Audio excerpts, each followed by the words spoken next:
Good evening, everyone, and welcome to the December 17th, 2025 East Lansing Planning Commission meeting. Mr. Bartley, could you please take roll?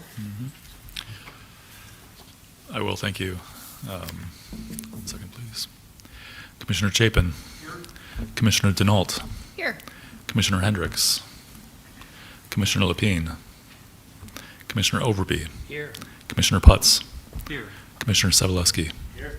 Vice Chair Wagner. Here. Chair Sullivan. Here. We have quorum. Thank you. Is there a motion to approve tonight's agenda? So moved. Moved by Commissioner Putz, seconded by Commissioner Overbey. Seeing no discussion, all those in favor vote aye. Aye. Opposed nay. Ayes have it. Motion carries. Agenda is approved. Is there a motion to approve the minutes from the November 19th, 2025 Planning Commission meeting? So moved. Moved Second. by Commissioner Overbey, seconded by Vice Chair Wagner. Seeing no discussion, all those in favor vote aye. Aye. Opposed nay. Motion carries. The minutes are approved. Takes us on to item number 2, committee reports. Mr. Bartley? Yes, the Age-Friendly Communities Committee, which Dr. Chapin is representative to, met in November and adopted their 2025 action plan. We'll be bringing that to council on January 6th to present that to them for formal adoption, and then we'll be bringing this to the Planning Commission for review on the 7th of January. So we're looking forward to presenting that. And also wanted to mention, one of the representatives on that committee is from Age Alive at MSU. Age Alive is hosting their Town Gown Series. They'll have an event this Friday, the 19th at noon at People's Church, and that's Dr. Gabriel Robel talking about the bioarchaeology of the ancient Maya. So that's my report for age-friendly communities, unless Dr. Chapin, you have anything to add. I would just add that Landon and his staff have done a really nice job with the report that you'll hear about at our next meeting, and I think it's worthy of a review in the packet. I think it's a really nice document, and kudos to you and your team. Thank you, Commissioner. As far as the Community Development Advisory Committee, I don't have a report for that, but I think Commissioner Putz may. Short and sweet. We just met last Thursday for just kind of the informational meeting, welcome, getting people acquainted with the process, and then we'll kick off the process, the rest of it, in start of January. Okay. And then as far as the Green Code Study Committee, of which Chair Sullivan and Commissioners Denault and Overbey were on, that committee hasn't met since September when it sent its final recommendations to staff to bring to council. We brought those recommendations to council last night for initial discussion and received some guidance from council saying, yes, we like all of these essentially, please come back to us with some action items. So some of those recommendations were the highest priority, I would say, coming out of council was for stormwater standards and mitigation, stormwater runoff. We also have recommendations about urban forestry, tree requirements and tree replacement requirements, which this commission has dealt with several times in the last couple of years, and then also multifamily recycling. We're also looking at zoning changes for landscaping requirements, parking requirements in EV spaces, also ground coverage in green space, and beekeeping. So I expect to bring some ordinance amendments to you over the next several months in that regard. That's my report for the Green Code Study Committee, unless commissioners have anything to add. Any comments or questions from commissioners? Seeing none, we'll keep it with you for a staff report. Thank you. So for staff report, I mentioned we had council last night where we shared the Green Code Committee's recommendations. I also presented with staff from the MEDC, the Michigan Economic Development Corporation, about the Redevelopment Ready Communities program, I guess. Redevelopment Ready Communities, or RRC, is a set of best practices that if a community meets many of those best practices, and I'll go into more detail at a later date when it comes to you, but essentially a community can get certified as a redevelopment ready community, and that bestows a lot of benefits, including access to financing, grant points, technical assistance, and others. So we had a fairly, I would say, a positive response from council, and we'll be moving forward over the next couple months with that. Where I do want to mention is that we have had a request from MEDC to have a site visit of their staff and sort of delegation from MEDC to come to East Lansing. Mr. Chair, I had reached out to you about what commissioner might be appropriate to be on that site visit. They had requested a chair and maybe one or two other commissioners. You had suggested Dr. Chapin, so I've talked to Dr. Chapin about that. I'll keep informing you guys about the progress as we move forward, and I expect to have more for you next time. I also want to mention that the city clerk's office will be leading a board and commission chair training. They're hoping to have chairs, vice chairs, and council liaisons. If they have space, they can take other commissioners as well, but really hoping on for those folks to attend. They're tentatively planning that for the afternoon of Thursday, the February 12th, here in Hannah Community Center. So I'll be contacting the chair and vice chair about that as that's scheduled and finalized. And which also, I should mention that your next meeting in January will be election of officers. So we'll decide at that point who's going to be the chair and vice chair and send them to the board training in February. Excuse me. Also along the lines of upcoming training and learning opportunities, we have a webinar that's run by the Michigan Association of Planning, The Past and Future of Planning in Michigan. That's a two-part webinar. We'll be having a shared viewing at our office. So if you're interested, the first part is on Thursday, January 8th at noon. The second one is Thursday, January 15th. So that's sort of a general, my understanding is sort of a history and then outlook for planning in Michigan. It was presented at the statewide conference in October and very well received. Also, the Michigan Association of Planning will be hosting, this isn't an opportunity for you, but it's an opportunity for our students. They'll be hosting the student statewide planning conference here in East Lansing on February 7th, so we're excited about that. The Transportation Bonanza is a transportation planning focused conference run by the Michigan Association of Planning, also being hosted here in East Lansing at the Marriott. And that'll be on Tuesday, February 10th next year. So if people are interested in that, please let me know. We'll also have a webinar about planning and zoning for inclusive design. That's going to be on Wednesday, February 18th. I'll be mentioning all these again to you next year as well.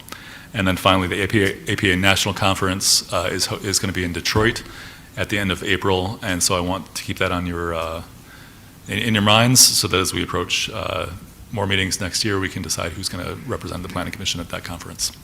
That's it for my staff report. Any questions? Great. Lots of opportunities. Any comments or questions? Thank you. Seeing none, that takes us on to item number 4, commissioner announcements. This is also your time tonight to disclose any conflicts of interest on items on tonight's agenda. Are there any announcements from commissioners? Seeing none, I just had a brief one. Last couple meetings have been, we've been deviating a little bit from Robert's rules, and I know we have a pretty packed agenda tonight, so I'm going to try to route questions through me if we can, so please raise your hand if possible. All right, any other comments or questions? All right, great. Takes us on to item number 5, communications from citizens. First up is item 5.1, written communication. There was one item added to tonight's agenda packet late from Mr. Jason Barris on item 6.1. Additionally, there are several existing written correspondence on item 6.1, both in support and in opposition of that item. Didn't miss anything, did I? Great, keeping me honest, appreciate you. All right, next up is verbal from the audience. This is your time to come forward and address the Planning Commission on any item on or off tonight's agenda. Please keep your comments to 5 minutes and identify yourself on a card up there. Additionally, if you're here to speak to one of tonight's public hearings, which is item 7.1 and 7.2, we do ask that you speak at that time if possible. And I think our mayor's here to address us first off. Thank you, Chair Sullivan. I wanted to say that I'm Eric Altman from the City Council. I wanted to, first of all, thank you all for your service on this important commission, and also introduce myself as your liaison for the next couple of years. I was on the Planning Commission about 10 years ago, and I'm looking forward to cycling back to the commission in this new role. And in this role, I will primarily be working with the chair and staff to fill any vacancies that might arise in the course of the next couple of years. But I'm also a point of contact. So if there are things that you need from the council or would like to hear from the council, then you can certainly check with me. And if there are things that that are important for the council to communicate to you that haven't already been communicated through staff, then I would be the conduit for that. So thank you again for your service. I'm looking forward to being involved with this commission at this level over the next couple of years. Thank you. Much appreciated, and congratulations. All right, I'm going to try to go in order. There's a lot of cards up here. Thanks, Alicia, for helping me out there. Up first is Alexis Murray.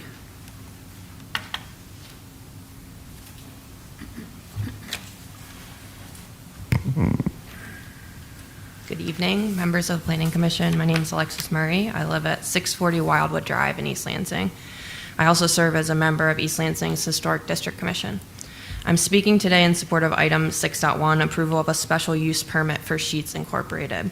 I'm originally from Central Pennsylvania and was born in Sheetz' hometown of Altoona, so Sheetz is near and dear to my heart. Sheetz is more than just a gas station. It truly is an experience. I have fond memories of going to Sheetz with my family and friends for weekend donuts, snacks after high school sports, or a quick stop before a road trip. While Sheetz offers typical gas station snacks like chips and candy bars, including many items made in the Keystone State, Sheetz is most well known for its made-to-order food items. Touchscreens allow patrons to select customized drinks, breakfast sandwiches, snacks, and even dessert options with millions of potential combinations. I personally love the loaded breakfast tots and the Boom Boom sauce and recommend them highly. They also have healthier options like grab-and-go sliced fruits, vegetables and dips, wraps, and more. It's a place where everyone, even the pickiest eaters, can truly find something they love. Sheetz is a community gathering space, a place to meet for coffee, celebrate after a Little League game, run into a neighbor, or grab a surprise for your family on the way home, not just a place to stop for gas and pop. Sheetz is a family-owned business that is committed to giving back to the communities it serves.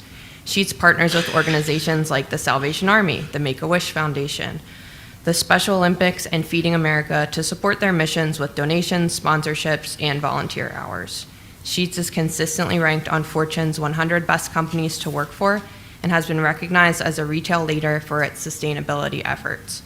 This values-driven community focus aligns with East Lansing's interests by caring for the community, its workers, and the environment, and is exactly the type of business the Commission should support bringing to our city. Some residents have expressed concerns about this proposal and the impacts of redeveloping this space, which was once a gas station. In reviewing the application and materials, it is clear that Sheetz has taken careful consideration to comply with the relevant ordinances and address these concerns, including things like outdoor light design, stormwater management, traffic impact, and others. Speaking to traffic more specifically, as a resident of the Glencairn neighborhood, improving traffic safety is a top concern. While the City Council has taken recent action to address some of the most pressing issues, the reality is that any development on this site will face the same challenges. The city must pursue traffic safety measures and development at the same time. We need both. The Planning Commission has the important role of evaluating business proposals that encourage community growth in a responsible way. While Sheetz is the perfect spot to fuel up and grab a treat before heading up north or to a Spartan tailgate, it's also a business that supports its community and provides a new dining concept that families, students, and all residents can enjoy. I appreciate the opportunity to speak with you today. Thank you for your work and look forward to welcoming Sheetz to the East Lansing community. Thank you for your comments. I have cards up here from Alex Sawicki and Robert Matko. So I assume you're both with the applicant. So we will, are you okay going after staff speaks to that agenda item later? Great, thank you. Same goes for Cody Dietrich and John Penshorn. The applicant for the 530 Albert. Great. Yep. I'll call on you at that time. Up next is Richard Crittenden. Please come up. I was going to speak after items 6.1 or 7.1 and 7.2. He's going to talk during the public. During the public hearing? Great. I think all of the rest of the cards I have up here for the public hearing, so anybody else wish to come forward and address anything not on the agenda? Or, yep. Please fill out a card if you can.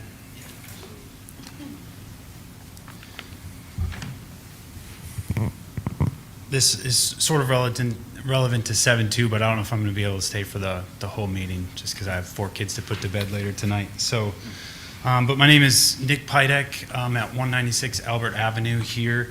I'm the owner of Foster Coffee in downtown East Lansing. And I just wanted to share a little perspective. I know you probably hear from developers and city staff a lot. And I will just say, as a former city council member in the city of Owasso, I served for 6 years. I feel like you guys are the unsung heroes of what makes a town what it is. You know, if I think about what the zoning packets look like for us of a town of 15,000 people, the amount of work that goes into looking at those, first of all, reading them is a chore, but then analyzing them, changing them. So I guess I would just say, if you want to see what the future of a city looks like, just look at the Planning Commission documents and you'll get a taste of it. So thank you again for your work on the Planning Commission. So who I am, I'm Nick. I know I mentioned that. I've been in the city of East Lansing with some skin in the game for the last 6 years at Foster Coffee. And I just want to share a little bit of my perspective on some of the development that's happened over that time. We were in the City Center project right on Albert Avenue, if you're familiar with it. Also, that came before Planning Commission and went through the whole gamut to be constructed. So I would not be here if it wasn't for development that's happened in the city of East Lansing. I've lived in Owasso for 39 years. I guess that's on record now for my age. But I've been coming to East Lansing since I was a young kid, since my parents would drive me here. And the building that now houses my business used to be a parking lot for many years, an empty building. So I'm very thankful that now I can run a business and feed my family out of that space due to investment and due to partnership with developers. And so I just want to highlight the fact that development like this, honestly, if this was coming to Owasso, I would be over the moon to have this kind of investment in our town. So I think it's amazing to see the amount of significant investment in the city of East Lansing over the last 10 years, specifically over the last 6. I'm sure you guys get a lot of complaints of all the construction happening downtown and all the complications that come with that. But this is not an insignificant thing that people are willing to step up and make this investment in a city. And so I just want to highlight that. And I think it's the decisions that are made both at Planning Commission, the DDA, and at City Council. And I felt this for many, many years. And the reason why I ran as a parent and as a business owner and having a lot on my agenda was that the decisions you make impact generations to come. And I know that you don't have insignificant challenges in front of you, from infrastructure, for pensions, for all of the things that hit your budget. And I'm sure council members are already thinking of the challenges that they have to conquer and address and solve. And that's just multiple groups working together. So investment like this has a huge impact. And then I just want to speak to the developer. So Harbor Bay was involved in the City Center project, and I would say we're a small business. I'm the owner of the company. We're not a franchise. We don't have millions of dollars behind our name and high fancy lawyers. We're just 2 guys that started a business in Owasso. And so the fact that they took a risk on us and we took a risk on them to come, I couldn't even tell you the amount of turmoil that I had signing the lease for 10 years to be in downtown East Lansing and basically signing my kid's future away if it didn't work out. And I would just say, as we went and experienced a lot of things through the construction process and the development phase, all of the things to getting open, and there were significant challenges just on my 2,000 square foot just to get that open. The developer was nothing more than super flexible, extremely willing to help us open. And that's the reason why we put so much skin in the game into the downtown East Lansing, was because they were willing to work with us and help the city succeed. That was their heartbeat, and they delivered on that. From us getting open, and we survived. We opened in September of 2019. And it was a great time to start a business in downtown East Lansing in the food industry. And they were nothing more than supportive. They had every legal right to stamp us down, but did not. And they helped us through that process. So I just want to speak, you really do get in partnership with developers. And so I want to just speak to that aspect. I know you see a lot of packets and long pro formas and all that stuff, but I think who you get in bed with, who you partner with is a big deal, and that's not a decision we take lightly. And I just want to share that perspective, is that if they say they're going to do something, they did it, and they did a lot of things that I won't share publicly behind the scenes to help us and help us succeed, and still do. So thank you very much. Thank you for your comments. Anybody else wish to come forward on anything not on tonight's agenda or on item 6.1, the Sheets proposal? If possible, I'd like to make my comments during the public comment period, not wait till the project, if that's okay. Okay, please do. Is there somebody else that might have me? Or No, please do. And then anybody that wants to be in the queue, let us know after. Yes. I'm Tim Rozowski. I live at 613 Grove Street. I lived here since 1978, so kind of a long-time member here, architect, and then was faculty at MSU in the construction management program. I just unequivocally, well, first of all, I could speak for 5 minutes on each of the 3 projects, but I can't, right? So I'm just going to focus my comments on the Harbor Bay Ventures project. And first of all, I strongly feel that density belongs downtown. I'd much rather have it downtown than have it spread out and consume, farmland or other areas. So I just fundamentally believe that we're better served if we have a dense downtown area. I wanted to echo Nick's comments. I don't think I've ever met Nick, but I was thinking back and just thinking about this, that I think if you go back, say, 20 years, what did we have in East Lansing? We had the surface parking lot. We had the broken down, vacant bank building on the corner of Abbott and Grand River. There was a one-story or two-story building where the Hopcat building is. I like the energy that we're beginning to see. So I just listed some of the things, the Hopcat building. We now have the MSU Federal Credit Union building. We have the Landmark, the Newman Lofts, the Graduate, the Abbott, new restaurants, and we have Jolly Pumpkin, we have the Taco Barrio, we have Foster's, we have Hopcat. So things are happening, and I personally just like the fact that we have more energy now in East Lansing than we ever did before. For many years, East Lansing was a pretty conservative area in terms of its architecture and its buildings, and that in part that because we were heavily influenced by 3 sort of conservative organizations: MSU, state government, and General Motors. So I think if you look at Ann Arbor or Grand Rapids, there's a lot more kind of excitement in the architecture in the building. So I like the trends that we're doing, and I think that this project would contribute a great deal. I wanted to also comment on just how much I appreciated Harbor Bay. When I was the director of the construction management program at MSU, Harbor Bay reached out to us multiple times, worked with our students, came in and made presentations to urban planning, to construction management, was very willing to host tours. They hosted tours for our local architects chapter. So I think that they have legitimate interest in making a strong connection to MSU, which as program director, I really appreciated it. I made this comment, I think, to Mark Bell, that I had 4 decades of my graduates work on that project. So the first one was from the early 80s, Troy Moulton. So it was just a great learning area, our building really right across from our building in human ecology. The mass timber. So this is a mass timber proposal, and I'm sure you're going to hear a lot about the sustainable benefits, and I don't want to talk about that because you're going to get plenty of that, I think.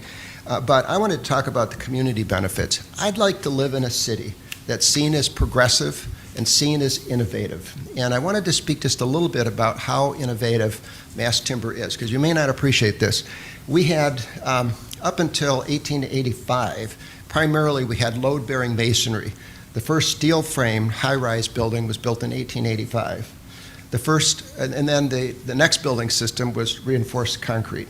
So reinforced concrete, the first high-rise building was 1903. We've had no new materials since then. So 125, 140 years, however you want to count that. We had variations. So with concrete in the 50s, we had lift slab. We have actually a couple lift slab buildings on campus. Huron Towers in Ann Arbor was lift slab, so that was kind of an innovation. And then post-tensioning, where basically what happens is you introduce stresses into the concrete by introducing tension that compresses the concrete elements, reduces their thickness. So that was in the 50s. But by and large, really since the 1950s, there have been no real innovations. And wood seems like an old material, but it's really a very new material in terms of its use of mass timber for high-rise buildings. I saw my first mass timber, and actually it wasn't called mass timber, it was called cross-laminated timber in 2003 in Italy, in the mountains of Italy. In Europe, in the late 90s, early 2000s, they began to advance this. And then it really wasn't until the late teens that we saw mass timber being used in high-rise buildings. So I just wanted to emphasize how innovative this system is compared to, what we've been building for the last 125 years. And I think that, that may not come out clearly. A couple of things. State of Michigan is very much in favor of mass timber. They're trying to grow the mass timber industry. There's a catalyst grant program, an incentive grant program for developers to utilize or develop mass timber buildings. MSU has a really strong, I'm not involved with it, but MSU has a really strong research program. I think they're considered leaders among universities. Time. I think a project like this would support that effort. So I'll stop there. Oh, he did. He handed it to me. Appreciate your comments. Thank you. Anybody else wish to come forward? All right. Anybody online in the queue? No one on the queue. All right. That takes us on to unfinished business. Item 6.1, a request from Mr. Alex Sawicki on behalf of Sheets Inc. for approval of a special use permit located at 111 East Grand River, or East Saginaw Street. I think this is you, Alicia, right?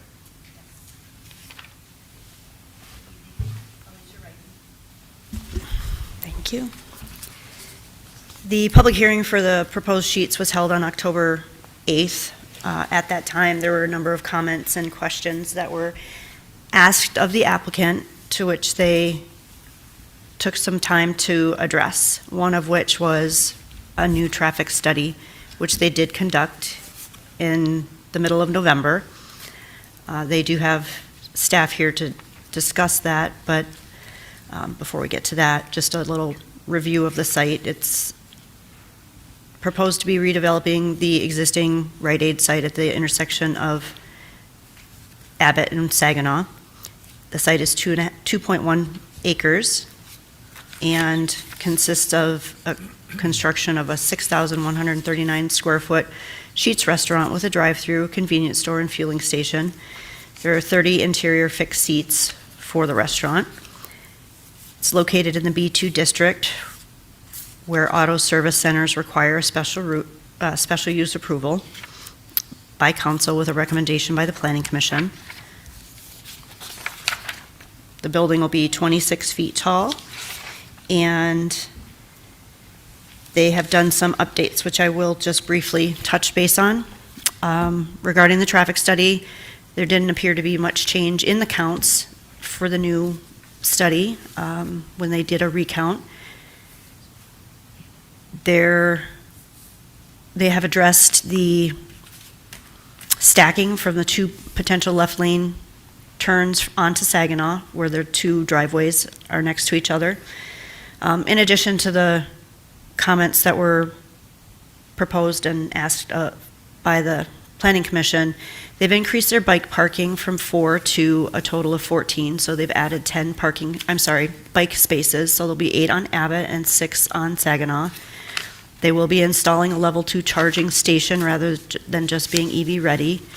They've reduced their entrance pole signs from 14 feet to monument signs 5 feet tall. They have also redone their stormwater plan to increase their on-site capacity in advance of the recommendation from the Green Code study, where that ordinance is not yet created. They had done that on their own volition. They had addressed some of the all of the comments that were made by staff previously related to some of the items related to the landscaping. They acknowledged the soil erosion requirement, the final drawings for all stormwater and soil erosion will be subject to the engineering's review. The one item outstanding, which they are aware of, is that their clearance height sign for the convenience lane is 18 feet for the pole itself, and that will require a variance from the Building Board of Appeals, which they are aware of. but all of the other items related to building lights, canopy lights, foot candles were all addressed. And then I have provided a sample motion, should the commission be interested in voting this evening. And I would like to note that the conditions are the standard conditions that we see for most developments. There was nothing particular because they had addressed all of the outstanding ordinance items. And I can take questions, and then the applicant is here to address additional comments, questions. Thank you. I have a few, but I'll defer to the commission first. Any questions for city staff? Oh, Commissioner Chapin, and then Vice Chair. I think you were talking to me when you said raise your hand, or, you know. I wasn't, I was looking just in everyone's general I know, direction. I get but it, yeah. I get it, but I've been guilty.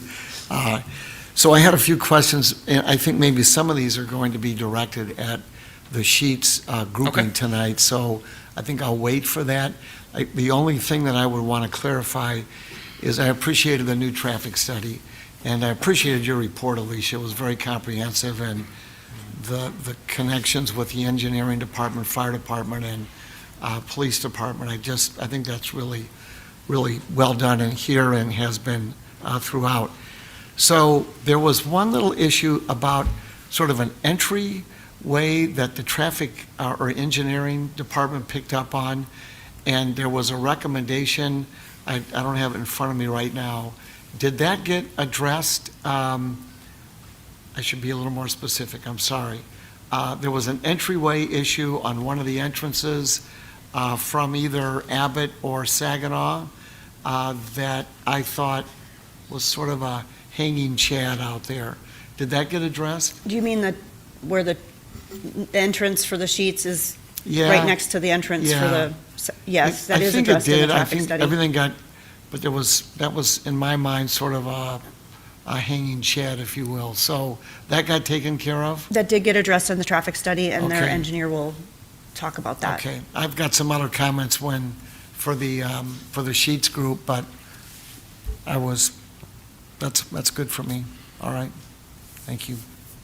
I'll pull it. Should have been a little more specific. I like how you called the item that is 400 pages comprehensive. I think that's an understatement. See, I'm So, still- that's some good reading. Vice Chair? Okay. All right, enough said. But yeah, I agree, it was comprehensive. So, no changes to the zoning in the site, so B2, it's going to Correct. remain B2. Can you talk a little bit about the stormwater retention? I think that they added impervious surface and on-site water retention, correct? Yes. Okay. And they will explain how they've calculated all that, because I'm not an engineer, but they're designing it based on an ordinance that's not yet developed or adopted, but it's based off the recommendations from the Green Code Committee that last night presented at City Council, where they said, go for it. So they've taken that initiative. And is what they're proposing as far as the surface lot smaller than what's currently on the Rite Aid site? Is that? I believe it's a little bit smaller, yeah. Yes, but All they right. can give you the actual dimensional, because they've reduced, they've reduced their paving. Okay. Thank you. I think we're ready for the applicant. You know, at this I point. Oh, can Commissioner clarify Chapin? that question. So it's page 31 on the recommendations. I'm sorry to do this. Construct site driveway number 1 to permit right in, right out, left in, and left out, full access, movements of passenger cars, control this driveway with one stop sign, and then sort of a similar comment on the Abbott Road. Did that was from the group that reviewed the traffic study? Did that get addressed? Do we resolve that problem is really what I'm I believe so. after? Okay. And they can speak in more detail. Okay, that sounds good. All right, fair enough. Great. Mr. Sawicki and Matco? Good evening, everyone. Can you hear me? Yes, we can. Great. My name's Alex Sawicki from Sheets. You could find me at 39300 West 12 Mile Road, Farmington Hills, Michigan. Thank you for having me again this evening. Really appreciate it. We were very pleased with all of the comments and suggestions that you all provided at our last meeting. We took all of those, we went to the drawing board, and I think we made some really meaningful improvements to the plan based off of some of the things that you guys would like to see. So the biggest thing is traffic. So instead of me fumbling through it and all the questions I'm sure you're going to have, I made a point to bring our traffic engineer with us this evening. He's far better and far more versed at describing that. So, traffic engineer extraordinaire, Rob.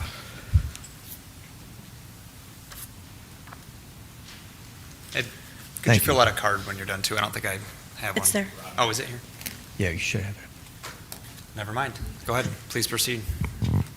So, good evening, Chairman, members of the Planning Commission. Yes, we did initially complete a traffic impact study for the development. We had originally coordinated that with MDOT only. We then did have comments from the city's traffic consultant. MDOT allowed us to do traffic counts out there in July. So we understand that there were some developments that occurred. I know specifically the marathon, and then also school was not in session at that point. So we decided, it best to go back instead of applying growth rates and seasonal factors. We just went back out there after the marathon was constructed and open for business. I think it was the week following the grand opening. The traffic volumes didn't really change a whole lot, and I think the reason being is when you do have a C-store development, a lot of those trips are pass-by trips or trips that are already on the roadway system. So a couple of things that we did in the updated traffic impact study, where your traffic sub-consultant who did a really good job reviewing the report, very thorough, we went back, redid the traffic counts. I think we were able to then show that we not only redid the traffic counts, but we also received MDOT's updated timing permit at Abbott and Saginaw. And one of the things that's interesting there, of course, that signal does operate in the east-west direction with protected permissive left turn phasing. What that means is you can turn left on a protected arrow or turn left as a permissive movement. So one of the big key items, and I think what you're referring to, Commissioner, is the westbound left at Abbott and Saginaw, along with the eastbound and northbound left into the shared access driveway. There was concern over the queues spilling into each other. With the protected permissive modeling and phasing at Abbott and Saginaw, that was able to diminish the westbound to southbound left turn movement significantly, and there is now sufficient storage space for those back-to-back movements. I think that was one of your big comments from your traffic sub-consultant, along with making sure that the marathon trips were included in the analysis. So when we did run through that again, and the queue lengths have sufficient storage.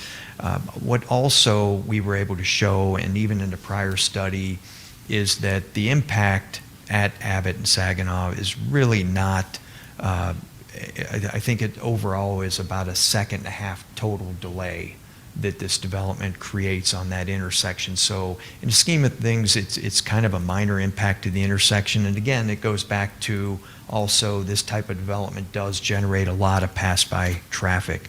So with that, I can get into more on the study, but I think those were the two really key issues, is doing the recount and then the back-to-back queue lengths and what that does at the site driveway on Saginaw. So again, I can get into more questions. You may have more questions or more of the report, but I wanted to kind of leave it at those two big items. So thank you for your time. Questions? Why is that here? You said a few times minor impact. Is there a way you could quantify that? Is there a percentage that was changed? I think the overall intersection, the worst time of the day is the PM peak hour. And for instance, the no build without the development, the overall intersection operates at a D 51.5 seconds of delay. With the Sheets development, it is a D 52.8 seconds delay. So that's 1.3 seconds of total delay added to the intersection. So what is that? Probably less than maybe 2-3% impact or less. So it's really, in the scheme of things, not a major impact to the intersection. And the AM peak hour, of course, is even less.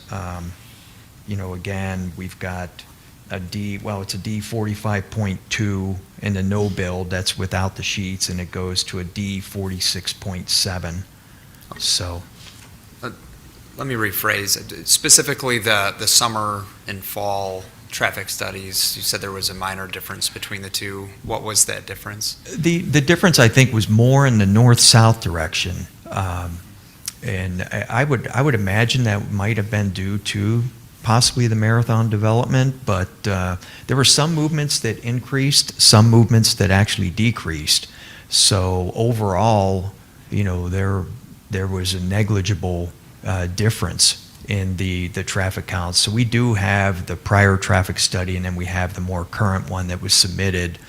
And if you'd like, I can pull both up and go through each movement, but I wanted to try and save that for, unless you want me to get into that specific detail. But I can maybe pick one movement out, but I know in the eastbound direction specifically, the AM peak hour, I think maybe the prior count was 550 vehicles in the AM peak hour, and it went to maybe 700. So that's one area where it increased, but there are some movements where it actually decreased. So, in all, it kind of balanced out in a way, but I would say more of the increase was more prevalent in the north-south direction than the east-west direction. Thank you. Any other traffic questions from commissioners? Seeing none, appreciate your time. Thank you for your time.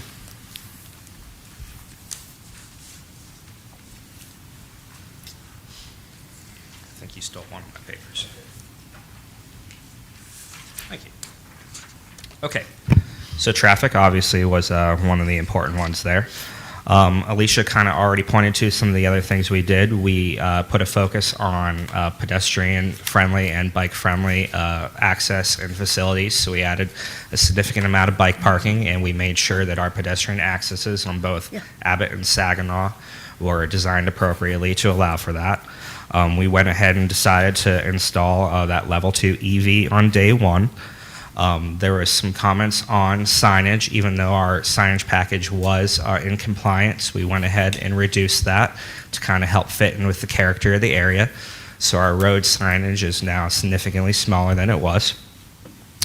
And with that, I think the only other thing that we wanted to talk about was about stormwater. And I'm going to have Kaveh step up and talk about that a little bit. I feel like I'm an MC tonight, just introducing one after another. He didn't fill out a card, but we'll get one. Thank you, with your good arm. Good evening, Planning Commission. My name is Kaveh Apakshian. I reside at 1043 Onondaga Road, Holt, Michigan, 48842. I did want to say that we have been in coordination with members of the East Lansing staff, specifically Stephen Clayton, Bob Schurman, Cliff Walls, and have went through an in-depth review over the stormwater requirements. We understand what they currently are today. We understand that there was a green code study that was, I believe, yesterday. We are aware of the new requirements, and we have designed our site to meet the new requirements. Without getting into too much detail, for the 2-year 24-hour storm event and the third level is the 100-year 24-hour storm event. Essentially, there was a 20% increase, so which is pretty significant when you're talking about area on site, and the current plans do show that. We are aware of the water quantity and quality standards. They need to meet the New Jersey Department of Environmental Protection. We will be working with staff to ensure that that is met. One of the other things that I wanted to just mention was that there was a question about existing pervious. Currently, the existing pervious is 18,274 square feet, and the increase is about 18,804 square feet. So it's not a lot, about 600 square feet, but nonetheless, it is increased pervious. I think a reason for that is we have the cross-access agreement on the north side of the site that we need to remain, and we need to have truck circulation. So any space that we were able to add green space, we were able to do that. One other thing that I didn't hear that was mentioned today was that we were contacted by the fire department for an additional fire hydrant, and we have installed the fire hydrant on the southwest corner of our site. I forgot to say that. Almost perfect. 400 pages. That's it. Okay, any questions?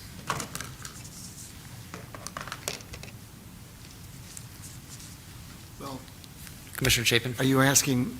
Any questions in general Okay. about the To the group, application? yeah, I'd like to make ask a couple of questions. And Please then do. we don't have a motion on the table, so. We do not. We're going to pause on that. So, I just wanted to clarify, I remember when you spoke with us in October, one of the first things you said was Sheetz is a very good employer.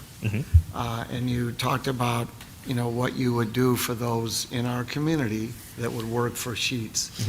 Could you repeat some of those key points? I thought that was significant. Yeah, please. absolutely. So,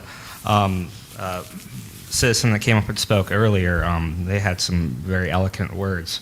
Sheetz has been on Fortune 100's top companies to work for list for the past decade. That's voted on by employees. It's conducted by third parties, so it has nothing to do with Sheetz management. And I think a lot of the reasons why we're on that list is it's really outside of just all the financial types of benefits. It comes down to the quality of life types of things. But nonetheless, so we have very competitive wages, full benefits, top-notch benefits. I always like to get a little anecdotal with the benefits thing. A few years ago, my spouse had to have an emergency appendectomy, $20,000 surgery, $25,000, something like that. And I do specifically remember we paid $100. That was it. They also offer tuition reimbursement. They paid for both my bachelor's and master's degrees. They believe in a lot of growth within the company. So I actually started out as an electrician. I'm an electrician by trade, and worked through the company. They put me through engineering school. So here I Okay. am today. Yeah. Good enough, thank you. I just wanted to hear Good. that back. I could go on forever. I really think do that's love working important to for me. them. Thank you for that. Yeah. Two other quick comments here, questions. So we just completed an update to our comprehensive plan, and one of the notes from several populations, subpopulations in the community, we need more healthy food options. Can you talk about the healthy food options that Sheetz offers in your, I think it's MTO, made to order? MTO, It's not very just good. burgers and fries, is it? I'm going to make a fan out of you yet with the MTO. Well, all right, go ahead. So it's important to realize with the MTO, you can get 1.8 million different combinations out of our kitchen, so you can get it as healthy or as unhealthy as you'd like. So we do have all the salads, we have the wraps, we have the rice and bean bowls, we have fruits and parfaits and vegetables and all That's the good. things. That's Yeah. good, thank you. My final question is, you must have some trend lines. There's been some discussion about, is this a restaurant or a gas station? So what are the financial considerations?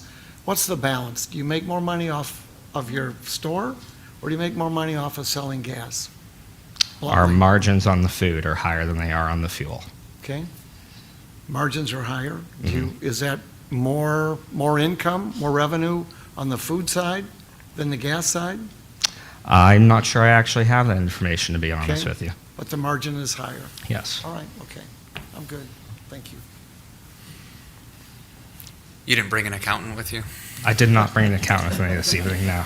I think it's a fair question, given the scenario that we Sure. have to vote on. And so is it a restaurant or is it a gas station is a fair question. And where's the balance? So Yeah. Fair Well, at enough. heart, we're a restaurant. That was for the first 25 years or so of our business. So. fair enough. Yeah. Any other questions? Commissioner Sobolewski? So you opened the door with your question about wages Mhm. and sort of the background in labor relations. So Mhm. I'm curious, longevity, if you're paying good wages and benefits, Mhm. is longevity a thing? I mean, It is, yeah. people- So this is going to seem like a high percentage, but for the restaurant industry, it's actually really low. So we have like a 70-some% turnover rate. In the restaurant industry, it's typically like 200%. Our first location in the state of Michigan over in Romulus, it's been open about 18 months. It has had, no joke, 0% turnover. The staff that was hired there on day one, local people, are still the same staff that's there today. And I think you mentioned, or I may have read it, that there could be other locations in the Lansing area, as many as double digits? Is that potentially? Yeah, potentially up to a dozen, yep. That would make you, or begin to make you, a significant employer, and I can't think of a gas station or convenience store in the area that is unionized, but do you have any unionized locations? We do not, no. Okay. Thank you. I just Mr. want to Bartley. make a quick point to the commission that the questions are very interesting and they're good as far as personal interest, but your decision needs to be based on the land use request. So you have a restaurant with associated gas station and drive-through lane. That's what I really just want to sort of narrow the focus down to the land use that's proposed. Although the questions about the company and operations are completely fine, just want to remind you that the land use question is before you tonight. Thank you. Well said, thank you. I don't mind talking about it. We can tell. Commissioner Denault. Yeah, one of the things that really concerned me the last time that you were with us was pedestrian and bike safety. Since it is a big north-south corridor between a lot of the apartments on the north side of the city to MSU on the south side, so it makes sense that we see a lot more north-south traffic in the November study as well. And you mentioned that you reconfigured the sort of pedestrian access points from the sidewalk to the restaurant. Can you talk a little bit more about that? Yeah, so we really just looked at the design that we had, specifically the one on the Saginaw side. The one on the Abbott side didn't change a whole lot. We made sure that they were going to the point of least conflict, crossing the least amount of lanes as possible. Yeah. Thank you.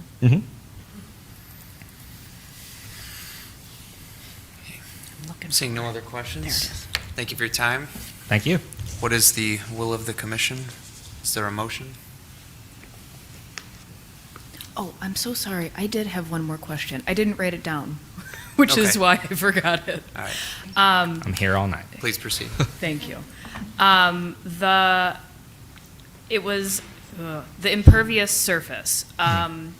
So it looked like, and this might just be my perception of how it looks versus in reality, but it appeared that there was more impervious surface on the northeast corner, right, which versus where the Rite Aid building sort of takes up space now. And I was wondering if you had considered that as a result, there might be more runoff towards the office building parking lot. I'm not sure of like the different heights of ground there. I know there's a better word than heights of ground. Grading. Great. Thank you. You're welcome.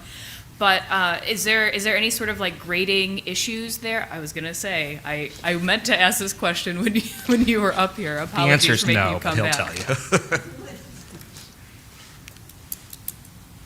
There is a existing trench drain there to catch any runoff. And Perfect. Thank you. Thank you. I'll make a motion if you want. Please do. Okay. So I like to make this in the affirmative, just because it's easier for us to vote, doesn't necessarily indicate how I might vote personally. So I would move to recommend approval. This says by city council, I think by the planning commission, is that correct, Alicia? Yes. Yeah, by the I move to recommend approval by the Planning Commission of a request from Alex Sawicki, am I saying that correctly? Yes, sir. On behalf of Sheets Incorporated for approval of a special use permit located at 111 West Saginaw Street. The applicant request is to construct a 6,139 square foot restaurant with 8 double-sided gas pumps for the following reasons. One, the proposed development does meet all applicable ordinance requirements. 2, the proposal does meet the standards of review identified in sections 5038 of the Code of Ordinance. And 3, the proposed use of the property is compatible with surrounding land uses and will not adversely impact the use and enjoyment of adjacent properties. And there are following conditions 1 through 7, 1 through 8, as noted in the agenda, Planning Commission agenda of December 17th, 2025. That work? Moved by Commissioner Chapin, and before there's a second, hang on, your paper's ruffling over there, so. Sorry, the motion should be moved to recommend approval or denial by city council. So you're by city recommending council. approval. Okay, all right. So I amend that to read city council, not Okay. Planning Commission. Good catch, thank you. Have we done that in the Mo- past? City council? We have? My apologies, all right. Moved by right. Commissioner Chapin, is there a second? Seconded. Seconded by Commissioner Putz. Discussion, I have some comments, but I want to hear from you all first. What pages should I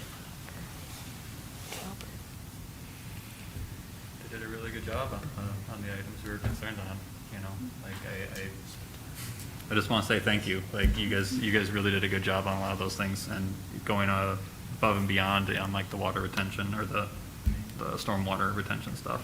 It's really nice to see. I do Vice Chair? I do think that the traffic was one of my biggest concerns. And I understand like the traffic, I think they're very thorough on the traffic review. But as a citizen I used to go to Rite Aid all the time and trying to turn left off of Abbott to go south, impossible between like 4 and 6. So I don't know, I'm torn by like what I've experienced as a citizen for the last 15 years. But I do understand that, and I believe the traffic study was done in full faith and good effort. So it's just kind of hard for my brain to reconcile those things. Yeah, I think I would have to agree with Vice Chair Wagner. One of the things that gave me pause in the agenda packet, right, the applicant states that it's a sort of pass-by trip generation, right? It's not going to draw significant additional traffic to that area, but I think in its newness and in its novelty, it will inherently draw more people to that intersection, which is already a dangerous intersection, right? Our neighborhood association talks about how dangerous that intersection is all the time. And I think I still, and I really commend the applicants for their work on bike and pedestrian safety. That is a really nasty area for bicyclist safety without y'all building there. And so it's not your fault, but it does give me, I think, some pause. But I think also, right, Landon, I so appreciate your comments reminding us really what we're voting on. We're voting on the land use. And so, yeah.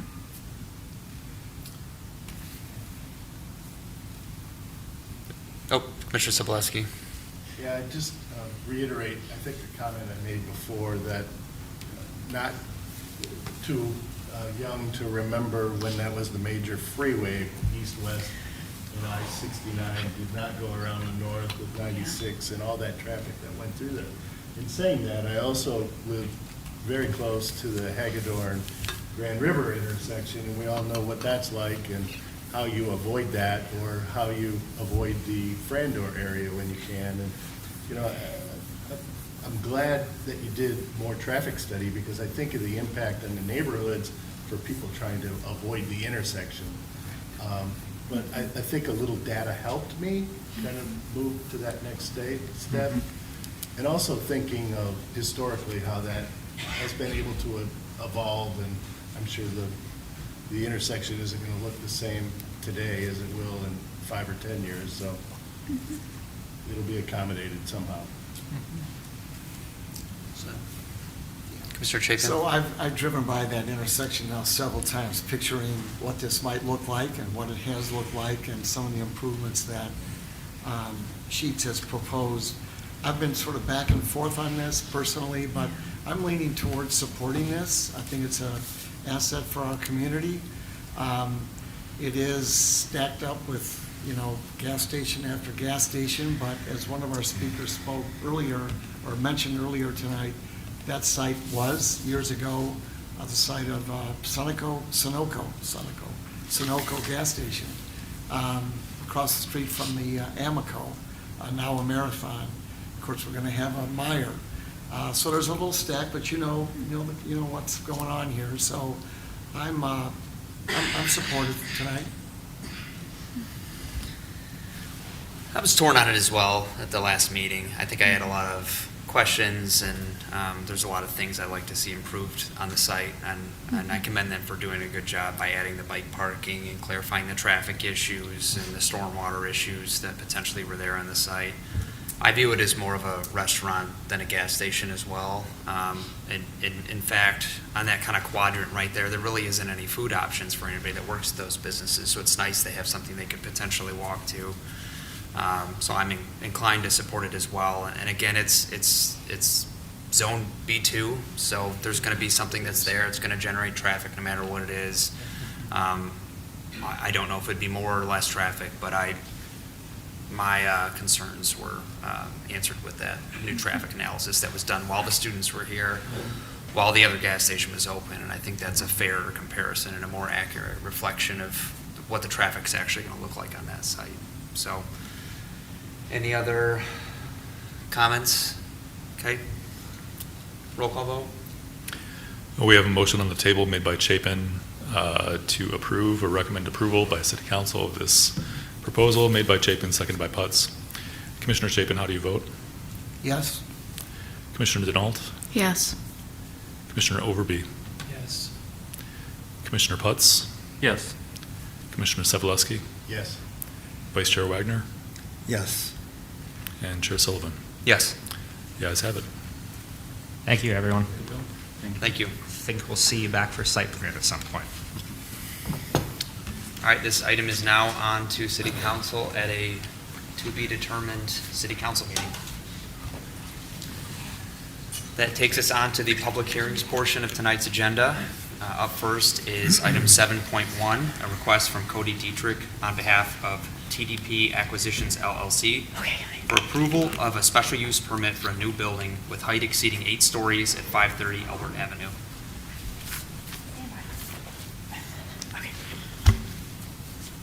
Alicia, this one's you too, right? Yes. Hold on. I have a nice, easy job tonight. I know. I just watched. How'd you get away with this? It's the boss's prerogative. Okay. This is the site plan. Bear with me, this is a substantial report. Hopefully, I don't lose y'all. So 530 Albert is proposed to be a 13-story development consisting of 1, 2, and 3-bedroom multifamily dwelling units with a ground floor coffee shop and 2 levels of interior parking on the current surface lot behind the Peanut Barrel. The special use approval is required for a building height exceeding 8 stories. The existing site is 0.69 acres, which is approximately 30,000 square feet. The project is located in the B3 City Center Commercial District, and the purpose of the district is to provide for a wide range of commercial and high-density residential land uses designed to serve residents and shoppers of the East Lansing City Center. The future land use comprehensive plan designates this site as M3, mixed use. This land use category is shown on the future land use map primarily along major streets and gateways to the city or university where there's a mix of commercial properties and single-family and multiplex rental units. The category allows 4 mixed-use buildings with minimum heights of 2 stories or 35 feet, but no more than 4 stories or 50 feet by right, or up to 6 stories or 84 feet with bonuses. There's additional sections of the ordinance later on talking about the height. The intent of the land use category is to increase the number of housing opportunities in close proximity to the university. The mixed use 3 category, however, mandates that a retail and service uses be located on the ground floor with residential uses allowed on the ground floor as a special use. Again, this is a B3 district where the multifamily dwelling units, which also contains 1 or more of the principal uses, require special use approval with City Council with a recommendation by Planning Commission. The proposed building is 13 stories tall, 139 feet, with a gross floor area of 219,066 square feet. Under the development standards, the maximum building height shall be 4 stories. However, it is permitted up to 8 and a maximum building height of 112, and the City Council may, upon affirmative vote of 3/4 of all members of City Council, permit an increase in stories or maximum building height of 140 feet for a building deemed by City Council to be of significant public benefit, subject to approved special use permit as provided in Article 2, Division 3 of the chapter. The building includes 236 units consisting of 1, 2, and 3 bedroom units with a total occupancy of 505 residents. The drawings show areas, sorry, I have to, bear with me. It's an elevation. Drawings show areas on levels 1 and 3 with a portion of a rooftop deck to provide amenities such as a business center, co-work areas, flex workspace, club and game rooms, fitness rooms, and so on.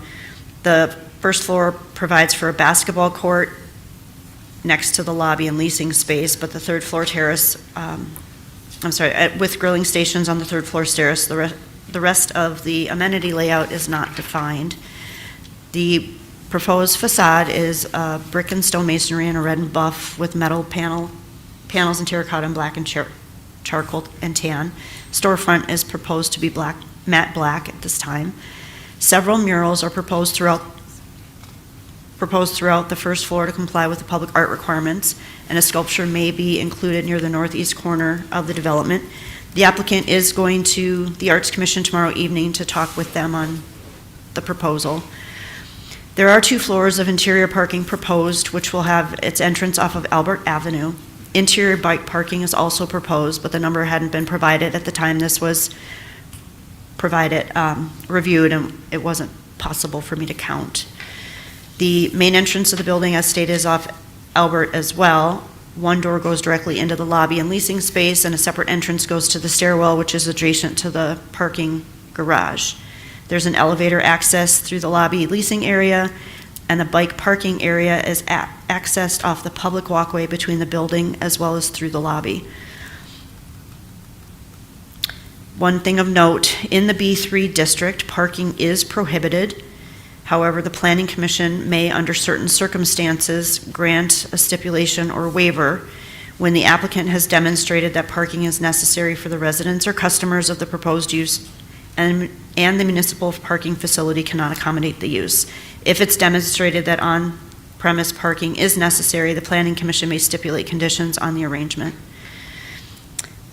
The existing surface lot is 86 spaces. The proposed development provides for the 2 levels of 83 spaces, which are to be commercial, not for the residents of the development. A minimum of 2 EV spaces are required, which were not proposed in the development.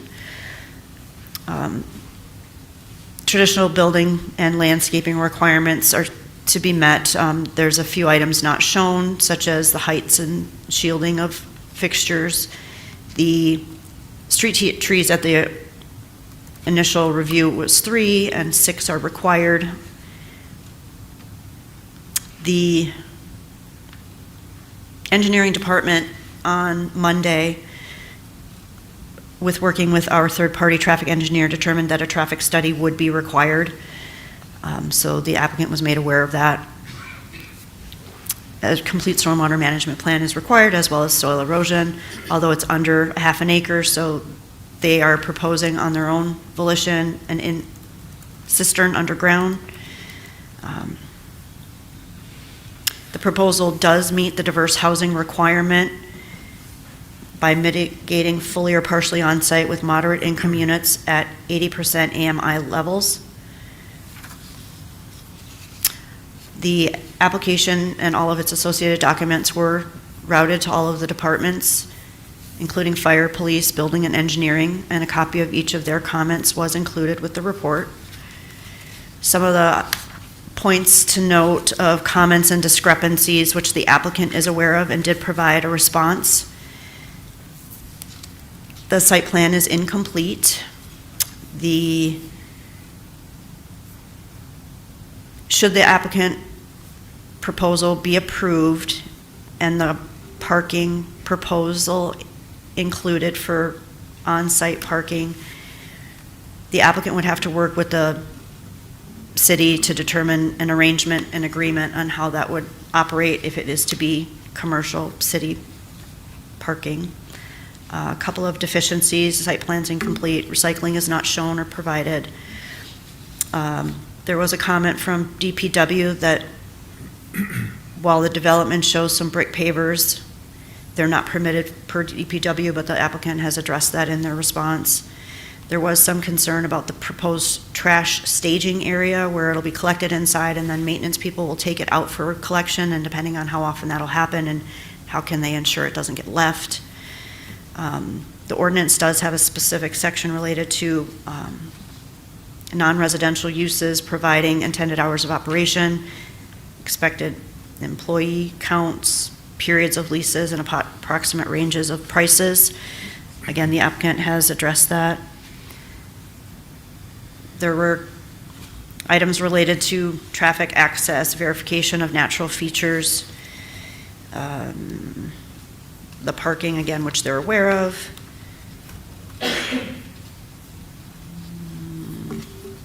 Comments related to compatibility with the neighboring uses. The building is 139 feet in. How is that height compatible with adjacent development per the ordinance and the comprehensive plan?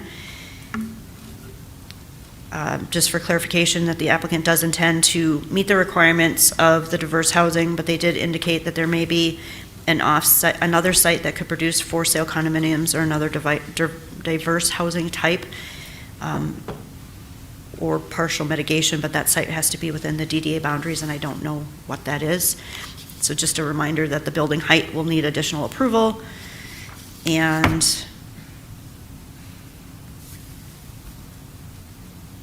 details related to the coffee shop were addressed, not shown in the plan, but mentioned and then addressed in their response. And then from the question, again, parking is prohibited for development unless deemed appropriate by the Planning Commission and City Council, and the applicant has stated that the residents would have to seek their own parking passes. After talking with the city's parking department, our available city network can provide a total of 215 spaces for all new development in the downtown. This may or may not generate that, and we are talking about two different developments this evening within a block of each other that do bring substantial numbers of individuals that may or may not have cars. And Landon can speak to this next point, that their staff is exploring other opportunities with, can I say MSU?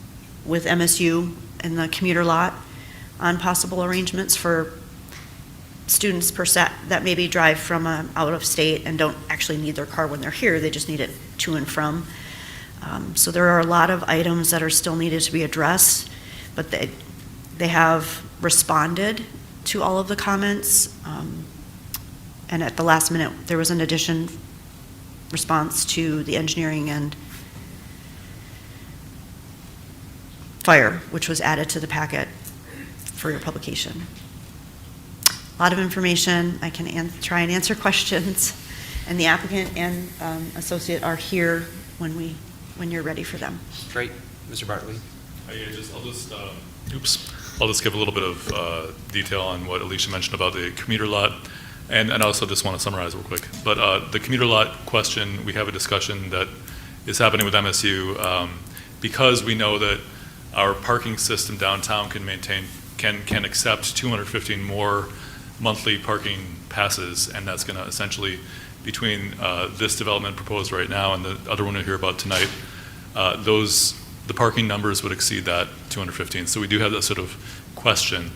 But MSU has been interested in discussing, is there an opportunity to create some sort of a new pass to have students who live in downtown East Lansing have a pass for the commuter lot, lot 89 down by Mount Hope and Farm Lane.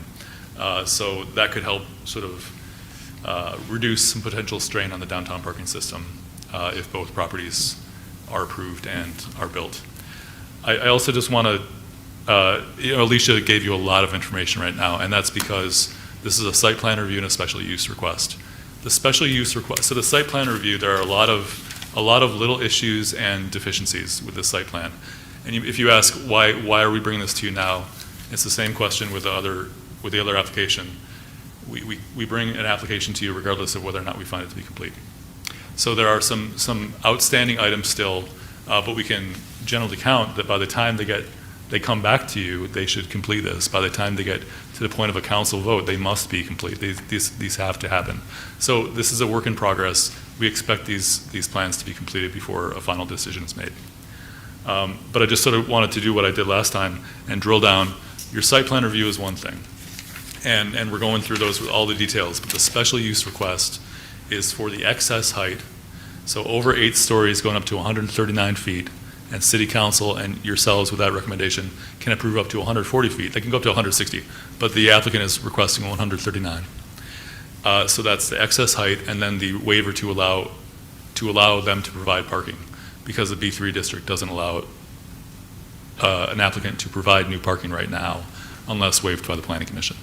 So your big questions, I mean, tonight's a public hearing, you don't have to make a decision, but the big questions before you are, is the excess height above 8 stories appropriate, and is allowing parking to be constructed as part of this project appropriate? That's really it, the height and the parking. You have a lot of site plan, little site plan details that we'll continue to work through, and we can address at the next meeting as well. Does that make sense? Yep. So I don't mind adding that detail, but I just wanted to throw that in there. Landon, is the parking is not for the residents of this apartment building? That's correct. It's for the commercial business that they have, or? No, it's not. It's for the businesses that exist already. So they're taking away commercial parking and a surface lot, and then they're providing back commercial parking just in a garage, rather than for the residents. Yeah, I actually have a clarifying question as well about the parking. Commissioner Denault. I'm so sorry. It's okay. We're all getting used to it. In the application, it says that they will be commercially leased. So if I, for example, a patron of the Peanut Barrel wanted to drive to the Peanut Barrel, those spaces are not for me, those are for people who work at the Peanut Barrel. No, they're for anyone going to, so it'll have To those you'll have to pay to businesses. go in. Okay. Like the other garages. Okay. Or have a pass as a business owner perhaps that wants to park there. Okay. But it would have to be an arrangement, if approved, through the city parking system to be commercial, and there's a whole administrative situation that would need to be sorted.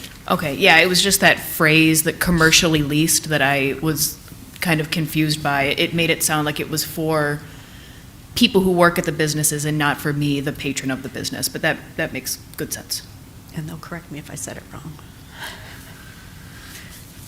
I'm going to jump in with a couple questions about parking, just because I'm trying to square away a few things. So I read in your report that all of the parking is essentially publicly accessible parking. None of the parking is designed for the tenants of the building. Is Correct. that correct? Like not a single space?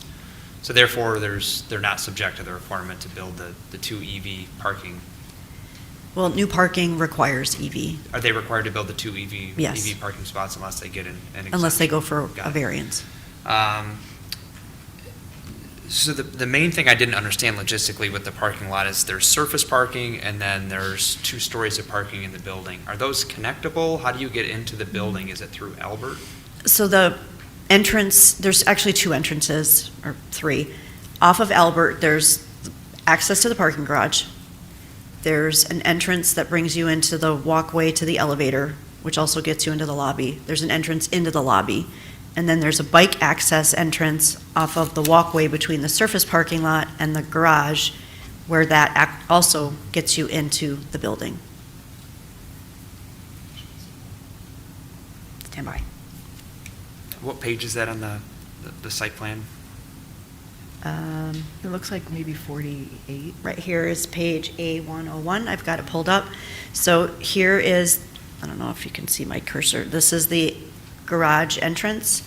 There's an entrance into the walkway to get you to stairs into the lobby and elevators. Here's the lobby space, which also has another entrance. Over here is the entrance to the bike parking. And that also is connected to the lobby. And I apologize, there's another entrance to the parking access over here. And I believe on the first floor is still surface, if you will, so there are patron walkways from the alley. I believe I said that right. But the surface parking is not connected at all to the... So the surface lot that's over here is city parking. It's an existing parking lot that has... Oh, it's right, because the city owns that Yeah. portion. And Right, and there's a walkway proposed right here as kind of a buffer. And I do believe they have some landscaping buffers over on this side as well.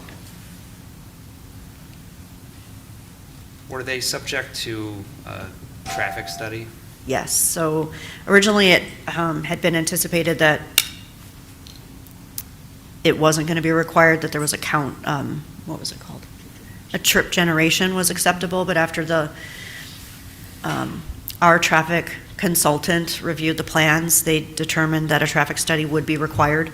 Now, the exact type of and requirements of that traffic study still have to be identified through engineering with the applicant, but that was just determined on Monday. And 2 more quick questions. So the alleyway can get a little congested back there. Do you know how significantly the width of that alley is changing? Is it going to be made wider, narrower? It's not Consistent? changing. Consistent with what it is? Correct. Now, okay.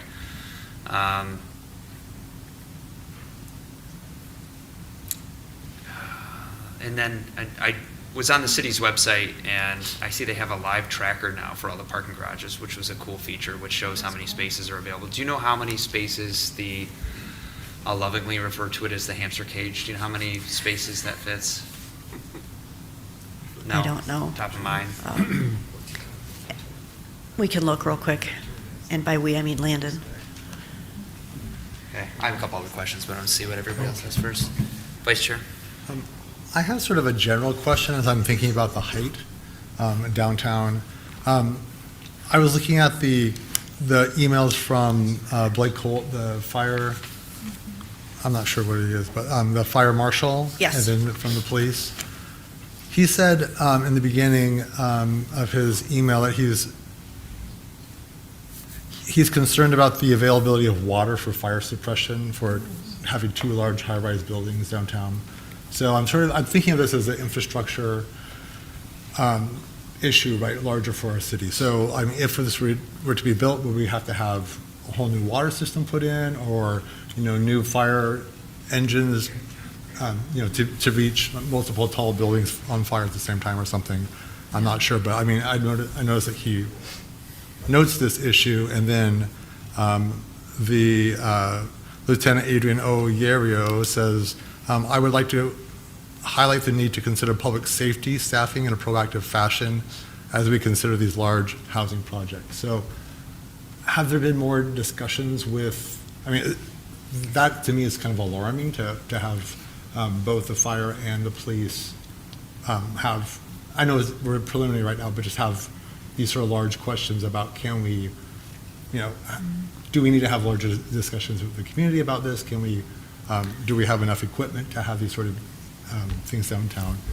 And height would probably matter, like 140 feet is larger than, So it's my understanding that the height from a fire engine standpoint was not a concern. Okay, Being that the plans are preliminary, there still is a lot of engineering that needs to be done and verification of lines and sizes. Okay. And the applicant will be working with the engineering department to determine and ensure that adequate water is available. Okay. And what about the police, the staffing concerns that they have? That'll also be a continuing conversation. Okay. Nothing specific? Nothing specific. Commissioner Overbey? I have a follow-up question for you. It's about parking again. So with no parking available for the residents of this building, I understand the conversations with the university, but I live in East Lansing. East Lansing is a student parking lot. And there are going to be significant number of students that will have cars, and I'm just concerned about the capacity of the city to absorb the cars that the students will have, and of the university to help us out. If I live there as a student, I probably wouldn't want to have to go to the commuter lot to go to the grocery store.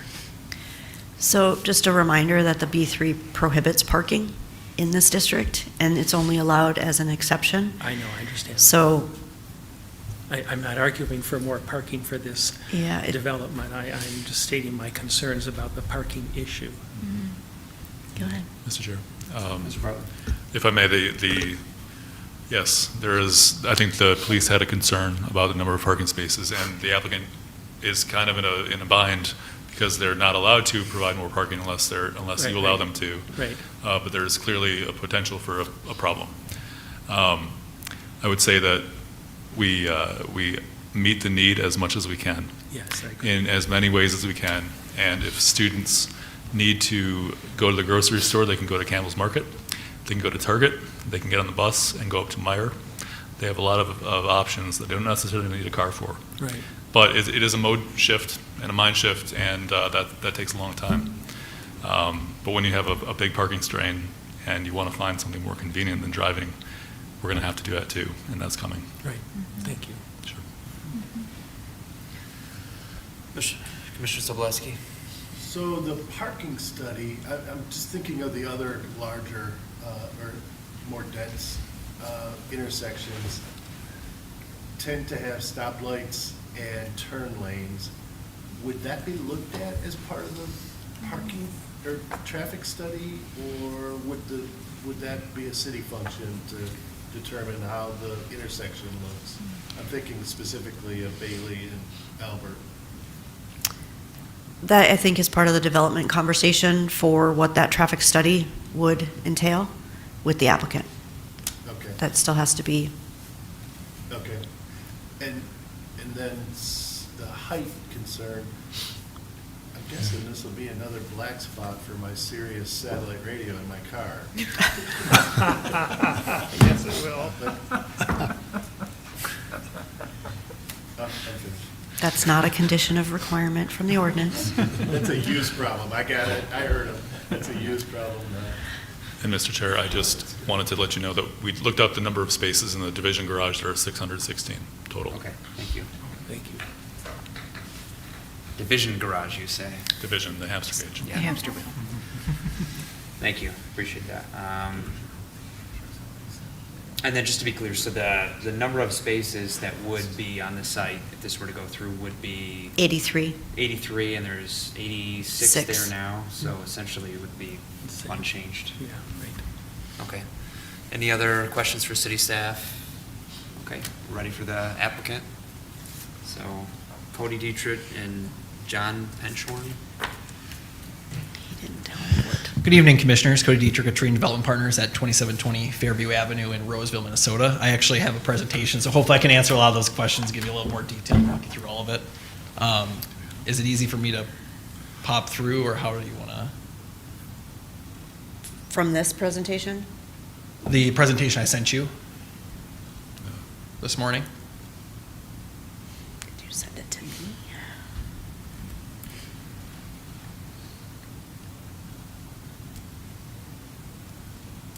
Did he send it to you? I don't have it.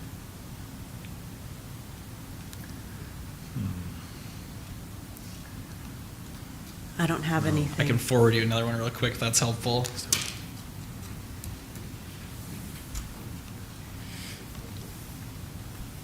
Apologies.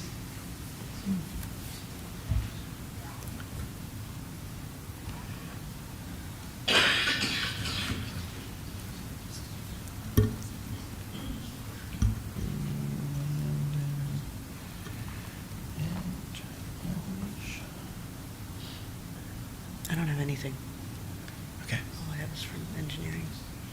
My inbox had said so. Maybe there was an issue, but oh well. That should be coming in a second as a PDF form. I can get started just with some preliminary stuff while that happens. So the current property is leased by the city as an extension of the Bailey lot. So there's 86 stalls. Overall, the whole Bailey lot, including the city portion, is 121 stalls. As part of this development, we would then terminate that lease, then look to release that with the city or have an operating agreement where we own it and they manage it with a fee or something like that. So I know the parking department's open to those situations. The Fabian and Metzger family have owned the property since about 1930, so almost 100 years, and are now looking to make a change there. There's a proposal in front of you guys, I believe about 2 years ago with ADC that eventually didn't go through. So we've tried to learn from their mistakes and do this process a little bit different. And as we get to my presentation, our main focus has been engagement. How can we talk to people? How can we engage them? Hear what's most important for the site as we keep moving it forward. I did. Did it come through yet? Yeah, but I'm having technical difficulties. There we go. Great. I'll just tell you next, I guess, with each slide then. Yep. So you can go to the second slide. Just starting from a timeline perspective. So we had our first, or I should step back. With that last meeting, they didn't really engage with any of the neighborhood, the business owners, anything like that before they came to Planning Commission, City Council, and eventually ended up getting denied. So our first meeting, even before we were under contract, was in April. We met with some of the local business owners to talk about what's most important to them. And what really came out of that meeting was parking. They did not want to lose their parking. I have a plan from our first meeting. We proposed 30 stalls in this extension of the current lot. That was widely not acceptable in their eyes. And the other piece was activating the alley. Activating the alley, making it more of an arts district, making it more inviting and walkable, and you want to use that as part of your access point to the local businesses. And there were some other minor things too that included, which way do we orient our building? Do we want more relief on the alley side or on the street side? And they said the street side would be more prominent and the alley side would be more open. So a lot of those things started dictating where we're at. So we had that first meeting in April, went under contract in June. In September, we came out to meet with, or in August, we came back out and met with them again. And then in September, we met with them again to go through these changes, and I'll go walk through those quickly. And then we've also met with several council members. We reached out to all the council members and said, anybody who's willing to meet with us, we're happy to meet with you to get your feedback on the proposal too. Then we met with the Bailey neighborhood in October as well. I know some of you were on that as part of the Bailey Neighborhood Association. And then we actually met with potential council member candidates back in October, November as well.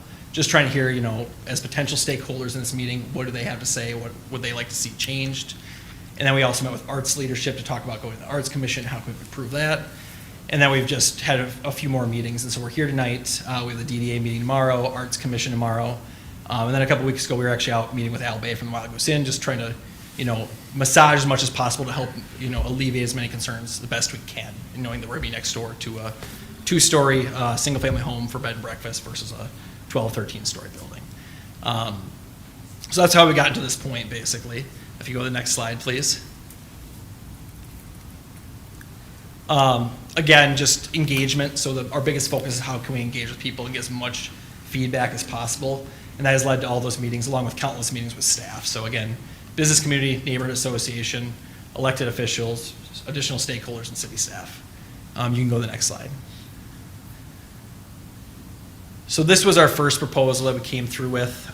This was where we had about 30 stalls that were going to connect into the Bailey surface lot. We had all of our amenities programmed on the Albert side, and we're going to keep it, pretty simple on that front and try to give a minimal additional parking spaces. And that's where we really ran into a lot of pushback from the neighboring business owners, knowing they needed space so they can operate their business and they have people to park who come from outside the downtown area. So currently there's 86 stalls. We looked at how can we be creative to try to get as many stalls back. At this point, we had basically the same size building, but we had another floor of residential. We cut a floor of residential off and turned it into parking. So if you go to the next slide, we came back with this plan where you can see as you come down the left side into the parking garage and then turn slightly over, there's a ramp up to the second floor. And again, this would be all for a parking structure to the public that would go through a leasing or operating agreement with the city. The one other main thing on this plan too is we still had it connected, and after a few conversations with city staff, it was probably deemed that connecting the surface lot to the structure wasn't appealing at that point, just to keep them separate. So as we move forward, we decided to take that out. And then I'll note on the upper left-hand corner of the green, we have the community room noted.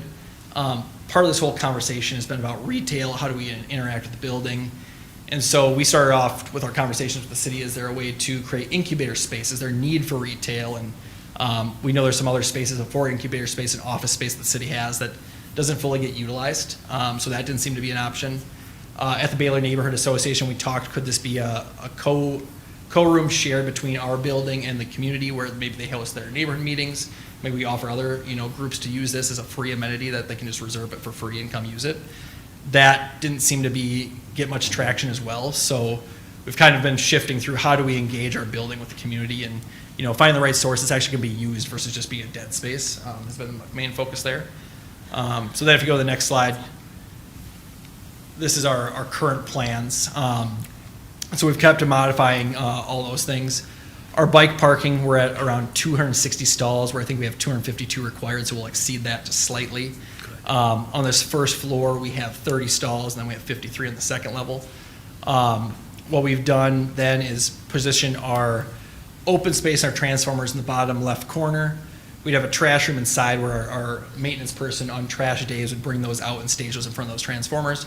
And then later in the morning, they'd bring those back in and keep those concealed from the rest of the public. Down in the bottom right-hand corner, we have a 2-stop elevator, so that would take for anybody parking on that second level would be able to get up and down there along with that stairwell specifically for that then opens out to the primary corner where the businesses are. And then on the front side, we have our amenities. And what we've kind of worked towards, right or wrong, is looking at a coffee shop option where we immerse our lobby into that. And so when I think of that, I think of Poindexter over at the Graduate Hotel. So we would set up a lobby bar that would just have coffee equipment, no range hood or any commercial kitchen equipment. And it would allow the neighborhood to come into our community and see it. And we'd have just security doors behind there for elevators and things like that for access. But we'd share our couches, we'd share our seating, and it would just make a more immersed space for the community to interact with our building versus being segregated off. So just really trying to activate that's where we got to. And then we switched our bike parking down the side of the building to try to really activate that. One of the other key notes was trying to improve the landscaping around the edges of the perimeter. So one of Councilmember Meadows' comments was, could we push back that first floor on the Albert Stride? So instead of being to the lot line, we pushed that back 5 feet on the first level to add more landscaping and benches right underneath the building. So you'll see the dark black line and then the columns outside of there. That's really landscaping space to enhance that public realm. And then on the back side, we also brought in the lower level and the alley side to enhance that too. So that's similar to what's there today, but we install planters, seat bench walls, really trying to make sure that that's active along those sides. And then trying to really keep it open and safe and very well lit. So when we get to the renderings and everything like that, you'll see how open the back of the garage is, but then there's a stigma a little bit about how do people get out of these parking structures to the businesses. So we wanted to make this feel like a surface parking lot. So we have multiple access points between our ADA stalls to get out from that surface parking lot to the alley to then interact with those businesses. I think that generally hits everything on that first floor. Though I want to note too, I just want to make in the next to the bicycle parking in the basketball court, we previously had that angle running all the way down. We cut that back to increase some additional landscape area and to add art sculpture in that location. So we just wanted to really more interact and provide a more enhanced public realm in that piece. And then on the west side, it's a 0-foot setback, but we wanted to try to do the best we could and, work through some of that stuff. So we have a little over a 5-foot setback on the first 2 stories of the podium where the parking would be. And then we step back to 10 feet when we get to the residential levels up there. Not perfect by any means, but just trying to provide relief the best we can and trying to see if we can enhance that a little more. Feel free to jump to the next slide. Second story, primarily all parking. So we try to make this fully circulating around there. This has 53 stalls on it. So we'd have in the bottom right would be the stairwell and public elevator. And then the stairwell up to the left would be able to be used by the public as well to get out towards Albert Street. And then we have some 2-story lobby space with the basketball court and our main lobby area. You can go to the next page, Elisa. Here's our third floor. This is typical to a standard residential floor. We do have a couple of units removed to allow us for some amenity space that would tie out to the amenity deck or outdoor terrace. And in that terrace, we'd look to have some fire pits, grill stations, just some easy hangout area, nothing too crazy on that piece. And then next slide. Standard residential floor, and then we can go to the top floor. And then at the top, we look to put some different amenities that will have views of the rest of downtown and the campus. Part of that, putting that up top, was trying to get as much parking on the first 2 floors as possible. So we're trying to find where do we put that, and obviously we want to take advantage of the views as well with the rooftops. So that's how that accumulated to be up there as well. So we have a small terrace up there, a modest terrace to go along with that amenity space, which would likely be fitness and club room and study space. You can go to the next slide, Alicia. Back to the landscape plan. This is just a higher level landscape plan. So you can see all the purple areas are where we have opportunities to landscape and enhance around the building. We did follow the the urban design guidelines when we were looking at this. There's specifically, I think it's page 19, the urban design guidelines that calls out how to develop the boulevard. So from that, we put the pavers in. We've heard that that's probably a no. We don't want, the city's trying to move away from pavers. So we'd look to make that yellow paver section probably into a stamped concrete or a colored concrete, just trying to enhance that and make it a focal point. We added a few additional street trees on there to get up to 6 to meet that part of the code. And really just trying to activate all sides. On the side next to the Wild Goose Inn, we've tried to keep that low maintenance, and so that's just a rock mulch. And then we've proposed putting hedges in there with some ornamental fence so people aren't meandering back there and just loitering back there. So trying to block that section off to not create a weird passage point. And then we have art wrapping around the backside, and I think we can go to the next slide. Here's our focal point at the main entrance. Again, we have the buff brick as the main material on the first 2 levels, along with a metal facade to really accent the corner with the residential above. And the residential above also step back 5 feet from the second level on the Albert side too, to provide a little bit of a street wall setting there. You can go to the next slide. Here's an overall image looking at that, and you can see the recessed back in that triangle corner in the center kind of bottom, where we pull out that back to add public art there. And then through this, we have openings throughout all the garage for the open air garage. On the front side, we have smaller windows, similar to you see over above or underneath the Newton lofts. On the back side, we open up that a lot more. You can go to the next slide, Alicia. Here's an elevation of that backside where you see those X's in the white space. That's all our open space to the garage, so you can see through there. We'll have enhanced LED lighting to make sure that's really well lit, feels safe. And the other part, too, we really wanted to focus on is activating all this art, hearing from what the business community said and from our other stakeholders.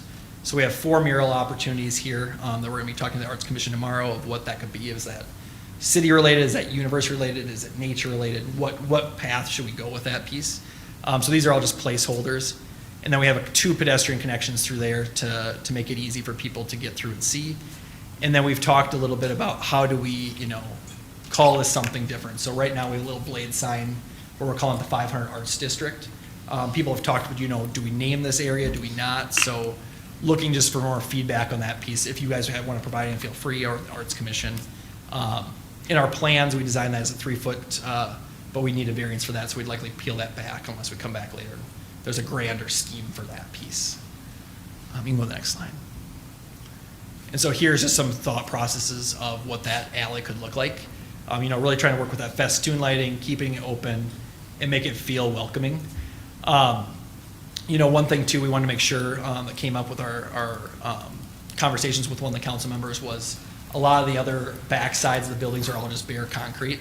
So we made sure we really put brick on there and made it feel like a real materials, and that it wasn't just an afterthought in the alleyway. So that was a real focal point we took. I do want to make one note too along the paver section. What we've heard from staff is, there's the meandering paver running down the central portion of the alley. They really want to remove those if that ever, if some of that needs to come out with construction. It just becomes an issue with trash and commercial loading. Those all get, the grading gets all separated, and they are hard to maintain. It just causes more issues. So they're looking to go back with concrete long term on all those. I'm just noting as a maintenance issue. Go to the next slide.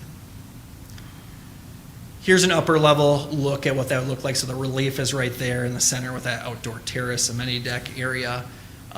We really took, the design, we wanted to make it match on all 4 sides. We didn't want to, skimp on the back side. So trying to carry that throughout the whole way with the lighter accent color, a lot of neutral material colors, just trying to make it fit in versus anything that's, sticks out like a sore thumb. I know there's the text of my saying, so you can't see the bottom, but it kind of shows a little bit more of those the murals and things like that at the bottom as well too. But you can go to the next slide, Alicia.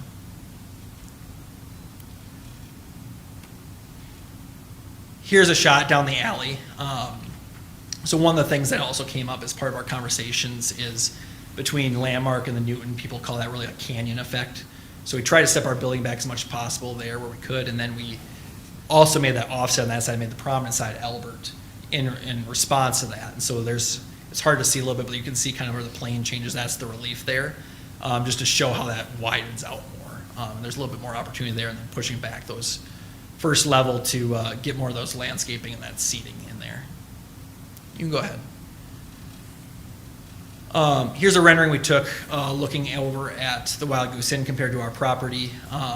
The Wild Goose Inn is about 3 feet from the property line, and then we're a little over 5 feet off the property line, so call it 8 and some change. And then we step back that first floor 5 feet as well. So our goal is to landscape that as much as possible and really, create that. And then you can kind of see our column behind the tree there. We'd clad those all in metal panel versus, again, leaving them exposed concrete, as you've seen in some other instances around town. Go ahead. So yeah, just to focus on some of the main things, this proposal hits on. So community engagement, we've been listening, we've been talking to everybody, been trying to get as much feedback as possible that's shaped this proposal as you see in front of you tonight. The supply shortage of housing. There's different studies out there that come from a few different metrics. I was just checking one of them today per college house, and technically per that, there's 22,000 beds short at Michigan State in the community here.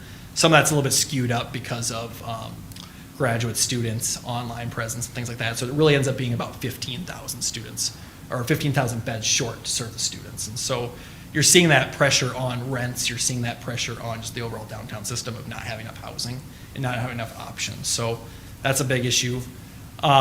Replacement of essential business parking. So again, this was the biggest thing for the business community is how do we replace that business parking? So we looked at it really hard and came back trying to replace 1-to-1 as close as we could on that to serve them. Whether that's the right number or not, we can talk about that a little bit. And I would enjoy hearing your guys' positions on parking as well. I know we talked about it a little bit with staff, but just to hear what you guys have to say on that and support of additional parking or not, knowing that it's not allowed in the B3 zoning. Increased tax revenue.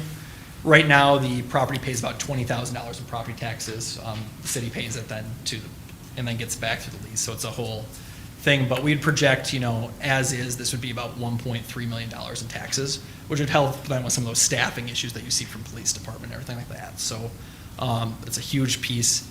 And then the enriched public realm. So that's touching on, just really enhancing from what's there, trying to interact with the Albert side, trying to interact with the alley side, and just make it very inviting throughout the whole way. I think this is my last slide. There might be one more. I think that was the final one. So just to hit on a few of the other points that you guys mentioned, we talked about bike parking, so we're exceeding that requirement, so about 260 and 252 are required, if I remember right. EV parking, we'd agreed to meet the minimum EV, so we'd install 2 chargers for those stalls. Our street trees, we updated that to 6 to meet that code. Diverse housing, this has kind of been up for discussion when I think you guys have seen a couple of different proposals of this. So we're looking at this several different ways. We can go and we could put moderate income housing in, but then we'd request a pilot to offset that decrease in rent. We may do a payment in lieu if that comes through. And then we may partially mitigate off-site. The Fabian and Metzger family also own 421 and 431 Abbott, right across from City Hall, single-family home and about a 10-unit apartment building. We're looking at that we looked at it as affordable. We actually submitted a preliminary application to MISHDA back in April just to see where we'd shake out for about a 90-unit affordable housing deal. We were not competitive on gap funding. And we were towards the bottom third and very hard to finance, as you guys have seen with the PK properties as well, too. Those can just be difficult if the resources don't align right. And right now we're exploring condos. I don't know if that'll go anywhere. We're finishing up some floor plans, and we're going to have Rob Buffington over at Lake Sotheby's take that out and see what interest level there would be in condos. So that's something that could be coming. Just trying to explore a few different ways and trying to see how we can provide a few different housing types in the market to help serve all the needs. Because students not the only need. There's a need for affordable, moderate, for sale. It's all needed here in East Lansing. So we're just looking for a little bit of flexibility how that happens, and we'll have to request how that shakes out as we get a little further in the process. Parking, we will sustainability. So we will have recycling on site. We have 2 chutes in our plans and everything. So we'll have trash and recycling. We do have stormwater management. We don't have a stormwater management port, but we have a stormwater chamber underneath that. The slab on grade of the garage to help with rate control in that piece. It's not required underneath an acre, but we want to make sure we take care of that, especially noting the flooding issues that have been happening in the area. And then the last part, just depending on timing, we are hoping to do geothermal on the site as well too. And that's going to take about 2 months to drill, so it just depends on how the process moves from here and how we address it on our side and how, a little bit of a wrench getting the traffic study imposed on us on Monday now and having to go through that process. So we got to figure out how that all lines up moving forward. Brick pavers, parking, fire. I did reach out to the lieutenant today just to talk to him a little bit more about that. I didn't hear back. And it was short notice on his side, but we'll connect with him more about his concerns in the parking. And the compatibility, I do want to take a second to hit on that point. So when you look at the other projects that have been approved in East Lansing, there really hasn't been a new project like this approved in about 10 years, at least a housing project. I know there's the credit union obviously has been more recent, but when you look at the hub, that is all around single-story and 2-story commercial buildings or 2 or 3-story apartment buildings, which is very similar to what we have on some of our sides.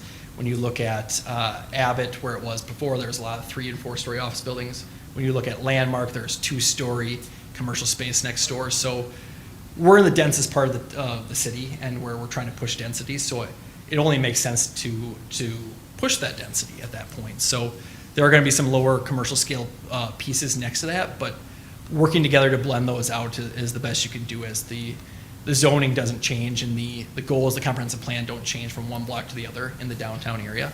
It's really, trying to focus some of that in the core to alleviate, as some people mentioned, the rest of the city.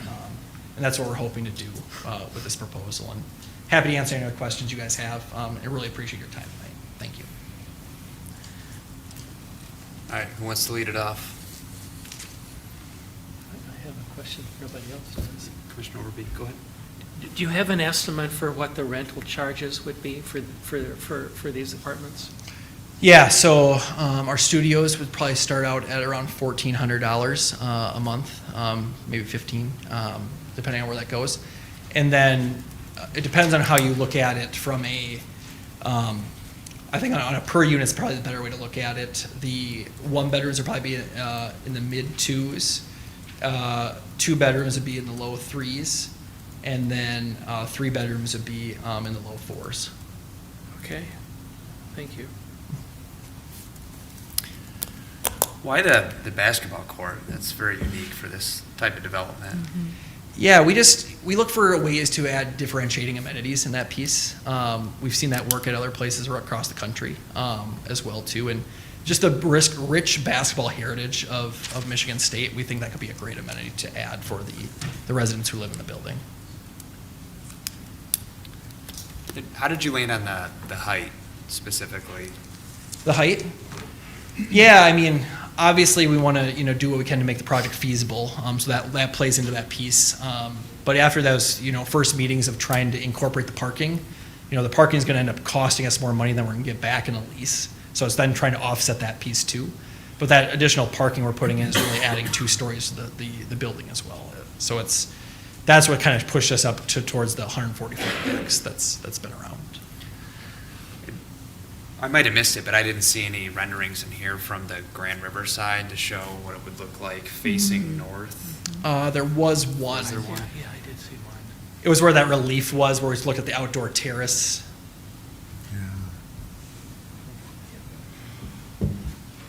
Any other questions?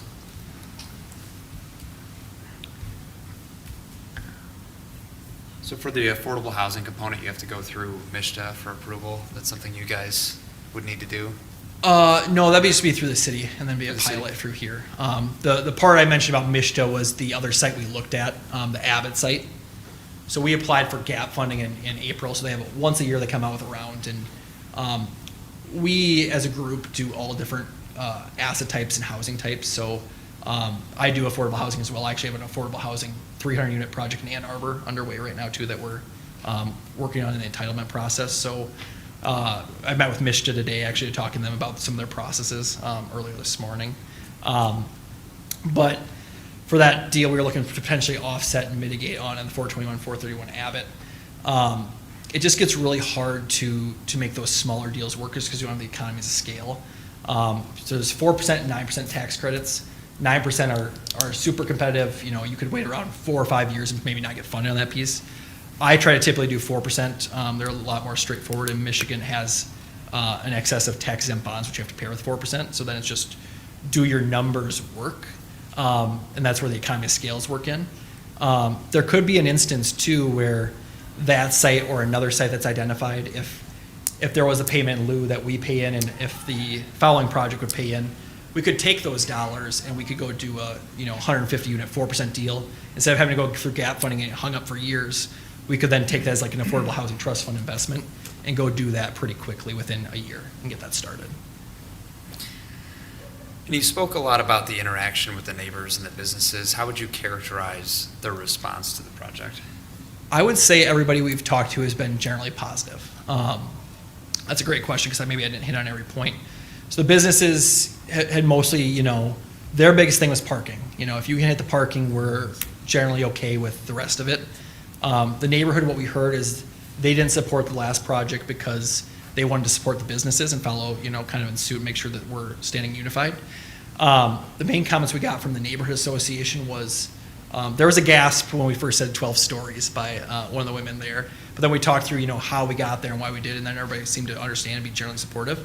One of the main things they asked is just, enhancing the public realm, the landscaping, and then metal panel.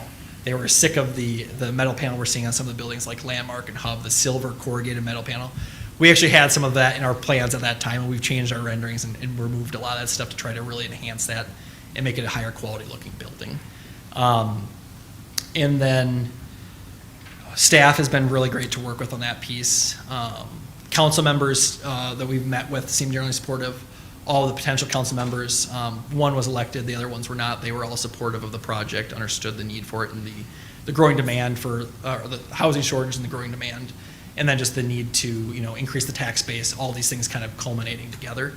And then we met with Al, who's here as well too, and it's just we're not perfect for him, obviously, and I'm not gonna very transparent about that piece. So we've been just trying to massage that as much as we can possible to make that better. And we talked about, is there a way to potentially put like a small little mural outside of one of the windows in his building so they're not looking at just a brick wall, or do we put vines down that side? Like, how do we make sure just to try to, not have people loitering in that passageway, so that's where we're putting the hedges, the ornamental fence up, but then can we enhance the views a little bit? And so, and then again, some of the other buildings you've seen downtown, like the Landmark in the past is a 0-foot setback, and so they just go all the way up on the property line. We have that 5 foot at the first 2 levels, and we step back to 10 to give that relief there, which, we want to do and everything like that. And it helps too from a code perspective, because then we couldn't have windows on that side. If we didn't do that, we couldn't have windows on that side. So hopefully that's colorful for you. Yep, thank you. Vice Chair Denault. No, please. Sorry. I appreciate your designs here. I was here for in the whole discussion, the last one, and the businesses were very adamant about parking, so I appreciate that.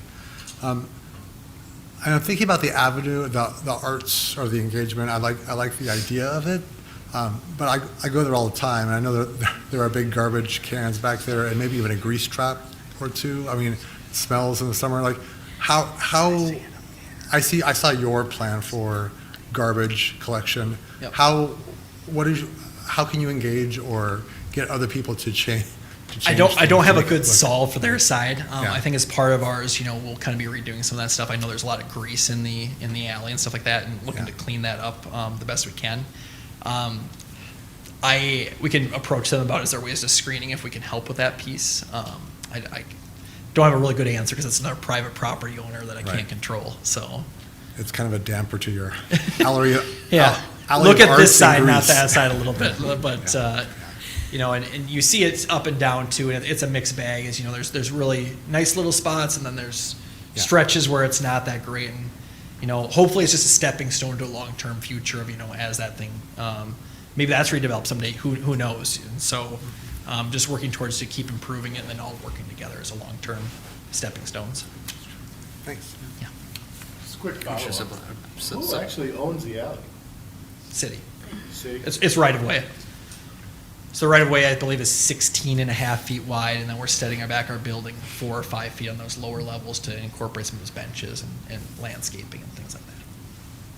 And Yeah, then that was, Commissioner Denault. Yeah, that was actually one of the questions I was going to ask was, I, as someone who also uses that alley quite a bit, walking my dog downtown, my questions, I was really excited to sort of see the activation of that alley, because I think it could be a really wonderful space. But one of my questions was more about the maintenance of some of the amenities that you're adding to that area, especially, right, like the, what did you call them, festoon lights? Yeah. So like, are you responsible in case like students throw their shoes over the festoon lights, or right, like some we bulbs would agree break, to take responsibility for okay. that, and so we'd have to, and we've talked to the neighbor property owner. He's totally fine with it, but we'd basically get a easement or encroachment for him to allow us to put hooks into his buildings. We'd each have hooks. Nice. We do that, and then we have it connected to our power source, and we'd take care of that and make sure we're covered on that piece. Perfect. But that might take some additional little agreements and things like that from an easement perspective. No, that's great to hear that you're already sort of having those conversations about maintenance and care. My other question is more about maintenance and care of your own internal amenities. So I'm thinking about the fire pits and the grill stations, right? If people are not cleaning up after themselves after using them, right? Do you have a sort of maintenance plan to be able to keep those clean and safe? Yep. Okay. So we're thinking through, we haven't picked a management company yet. We'd pick a couple of professionally managed companies that do this all over the country, and who are very well governed. But we'd have process and procedures in place. So every day the maintenance person is going out to check this, and we'd have several maintenance people for the size of this building. Probably 3 or 4 office people along with some part-time student help and things like that with the building. So staff would be on site at some point every day and just checking. We encourage all of our, we take really pride in what we're doing and, asset management. So I want my property manager to go walk the building once a day, like get up, leave the office, go check it, see what you see in a stairwell, see what you see in a random hallway, like go look. So we encourage that of all of our property management partners. And then I'm sorry, I have just one more. Those were my 2 questions, but I had just one more. You mentioned talking to the Bailey Neighborhood Association about offering them a sort of community space, or right, not just them, but a community space. Would you be open to allowing community members to also like rent out the basketball court or some of the other amenities rather than just being for residents? Yeah, we could be open to that, setting up a certain time or something like that. And like, our goal is to, again, to be immersed in the community. We don't want to just be a building that gets set there and then is done, and we walk away, everybody's like, oh, yep, nothing happened. But that's where that interaction, I think, can be really advantageous. And again, our spin on retail is maybe a little bit different than traditional, but trying to make it something that's sustainable and that's going to be there and, you know, makes people feel a part of the building. And that way, you know, you're sitting in our couches, you're sitting in our chairs, and, you know, you might run into residents, you build a connection with them. And it's not just fully separate, wall to wall, or dead space, if that's what it ends up being. So, unrented, like in the Abbott right now. Yeah, that's actually what I was going to say. Like, we see a lot of vacant retail space right now. And so I appreciate your thinking of, like, what's sustainable. And then that's where, you know, all those conversations I've had is like, who would use this space, who would want it, and we've kind of got a none of us reaction, so. Any other questions? Vice Chair? Just one last question about parking. What is your construction plan? How long would it take to construct the building, and what would the parking plan be for the businesses there while the building's under construction? Yeah, we had a conversation with one of the neighboring businesses and things too. So we would likely take the sidewalk and the parking lane on Albert during construction. Our crane would go up in that open courtyard area. And then construction parking would be handled in the ramps and or the surface parking lots during the day. Part of the benefit there is actually too, it's going to add more people to service those businesses, you know, the restaurants and things like that, you know, going out for lunch a couple times a week, whatever it is. But then we would talk about putting together a signage plan as well too, to make sure everybody knows how to get around. And businesses are still open, whatever we can do to help that. One thing I've also done on some of my larger projects in the past is I try to get, you know, whoever's interested, so this would probably be the DDA, the neighboring business owners, and send out every Friday or every other week an email, you know, here's what's going on. Even if it's minimal, it's like, hey, we're working on the 4th floor this week, or, you know, we're going to have a bigger delivery here. It's going to affect the, you know, the community during the hours of 8 and 10 a.m. On this day. So just trying to have that engagement and keep people up to date as much as possible. But that will be a whole logistics plan that we'll want to talk about with neighboring businesses, you know, share that, have community open engagement meetings. So. Thanks. All right. Thank you for your time. Thank you. At this point, we will open up the public hearing. Up first is Richard Crittenden. Crittenden? No, you got it right the first time. All right. Thank you. Shouldn't second guess him myself. My name is Richard Crittenden. I live at 603 Ardson in the Glen Cairn neighborhood. Thank you, commissioners, for letting me speak for a few minutes. I have a question for Mr. Bartley. I thought I heard you say earlier that the main issue that these commissioners have to decide is whether or not the building is going to be taller than the standards allow. The issue of whether a building's going to be built is a done deal. It's just how big is it going to be? Am I correct on that? Yeah, yes, essentially. If the site plan meets the requirements of the zoning ordinance, we approve it. So the question of can a building be built is essentially a building can be built. How tall and how it is built and sort of the manner is up for discussion. Okay. To an extent, that makes my comments not very useful, but I'm going to make them anyhow. This gentleman, you said you've lived here since 1978, I believe. Well, I've lived here since 1966. I was a student here. I've owned my house in Glen Cairn for 47 years. And I will tell you that East Lansing used to be a vibrant family downtown in the late 60s and early 70s. And unfortunately, that has changed. And it's changed because now we're not catering to families any longer. We're catering to students and students only.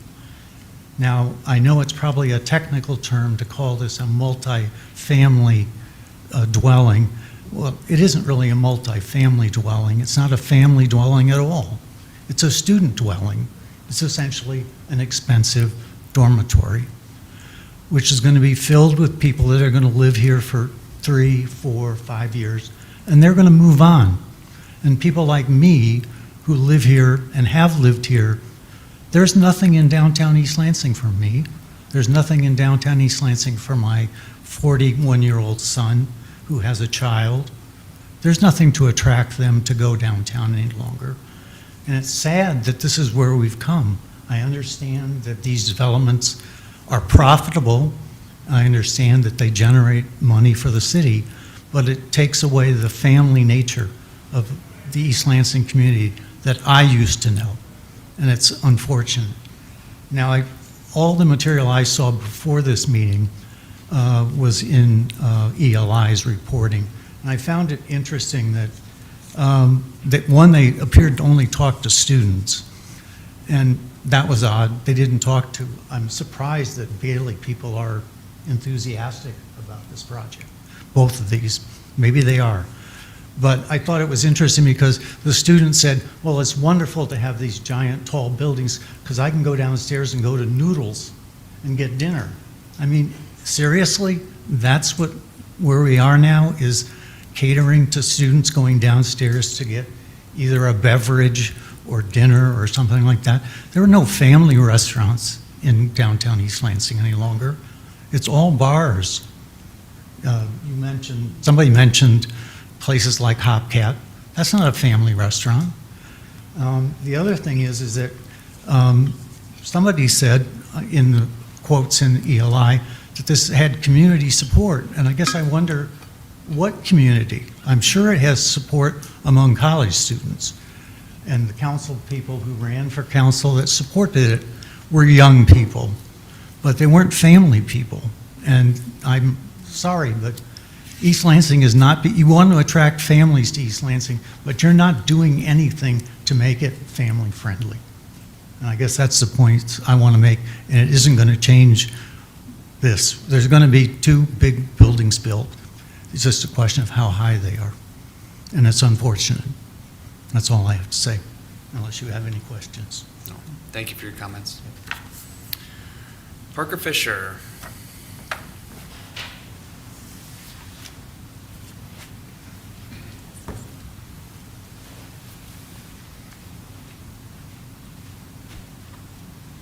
Hello. Can you hear me well? Sure can. All right. Hi. Hello, Planning Commission Chair and members. My name is Parker Fisher. I serve as the current chair of the East Lansing Housing Commission. So I've served as a member of Housing Commission for 3 years now.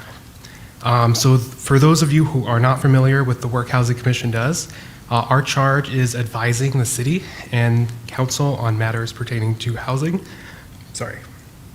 Within the city, including neighborhood preservation, programs for housing production and conservation, review of rental housing licenses, and amendments to the city housing code.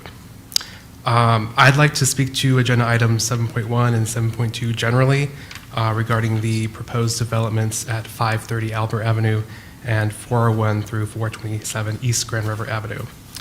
So I'd like to voice my support for these 2 developments.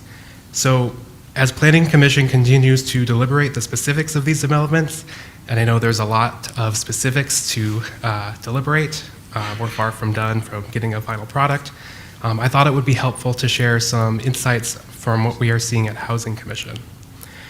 So the first thing I want to talk about is neighborhood preservation. So over the past 3 years, Housing Commission continues to see an increase in new rental license applications, most often in 4 single-family homes in neighborhoods across the city. This is due part because of the increasing demand for rental housing in the city. Property owners have high economic incentives to retrofit single-family homes into rental housing to capture that unmet market demand. We have heard from countless neighbors in Housing Commission meetings regarding their concerns over new rental properties in their neighborhoods. They cite concerns over noise, traffic, and preserving the character of their neighborhoods. Without new rental housing to alleviate that demand, we will continue to see family homes and neighborhoods be flipped into rental properties. The proposed developments here can help address these issues.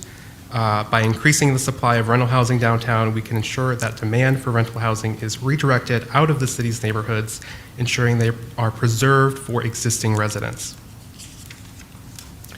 The other issue I want to talk about is housing costs. So Housing Commission has also heard from neighbors regarding the increased cost of rent in the city. East Lansing is becoming unaffordable. So prices have grown roughly twice as much as average income in Michigan. These patterns reflect strong underlying demand for housing in the city. And I want to give a special shout out to the study that was provided in the packet from Professor Daniel Shog from the Economics Department at Case Western Reserve in the packet that one of the applicants had provided. In that study, they cite that housing costs in East Lansing have increased rapidly over the past decade.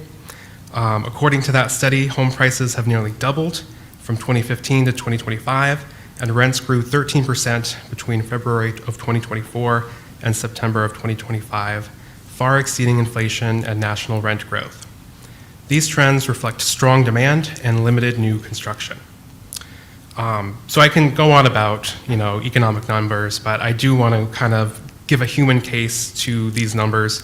And one case that comes to mind is what happened to our neighbors at Hillcrest Village. So if you're unfamiliar with Hillcrest Village, this is the historic rental community on Grand River, west of the Chesterfield Hills neighborhood. Hillcrest Village was East Lansing's first apartment community, originally built in 1936. Today, it is home to a mix of students, young professionals, some elderly folks, and families with young children. In late 2023, the property changed hands to another large management company. Rents in Hillcrest Village began to increase sharply.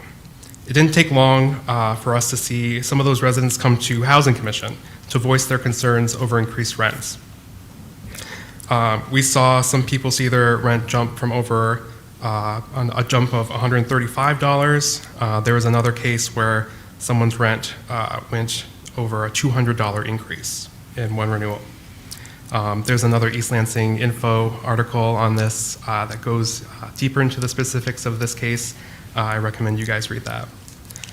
So these spikes have forced several long-term residents to reconsider their living situations. Some have moved outside the city as a result. Again, we know that when housing demand outpaces supply, it puts upward pressure on rental prices for all existing housing units. The proposed developments will reverse this trend. Increased supply puts downward pressure on rental prices, and this ensures East Lansing remains affordable for all residents.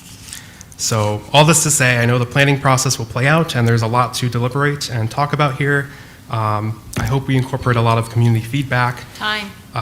Thank you. You can wrap it up real quick. But I just want to say that we cannot be an inclusive community unless we are an affordable community. So I hope in advocating for these developments, we can continue to give opportunities for people to live in the city. Thank you. Thank you.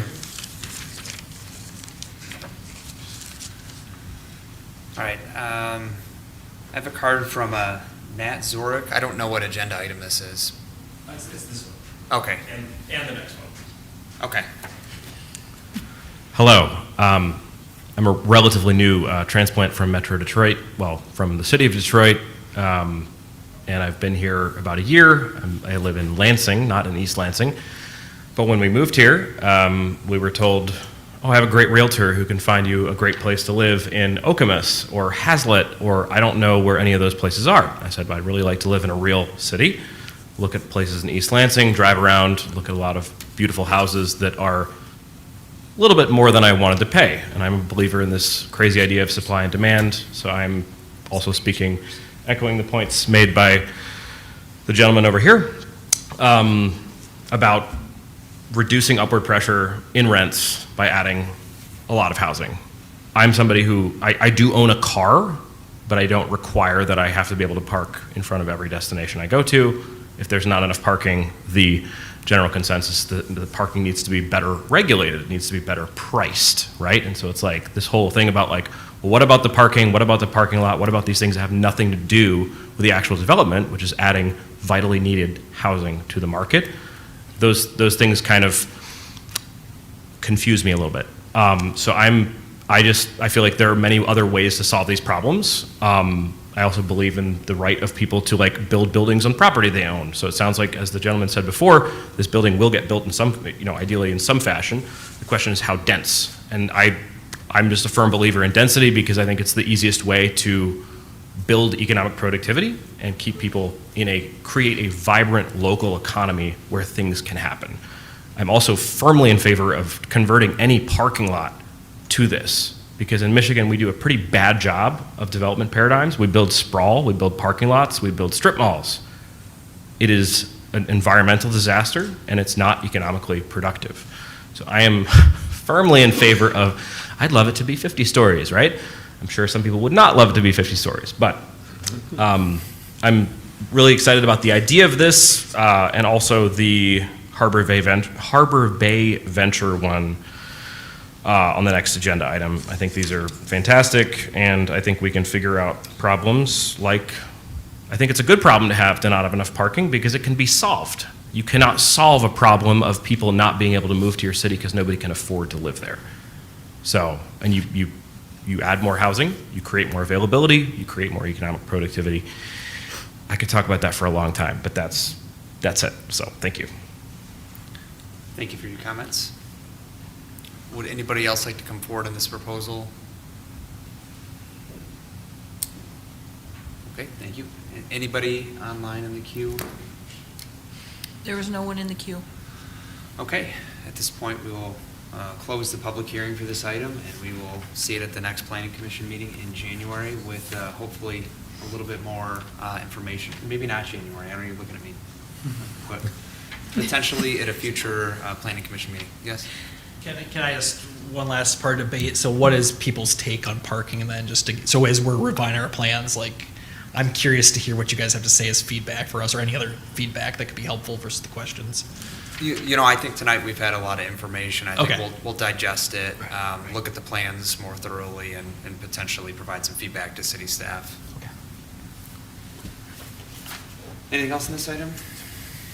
Okay. What is?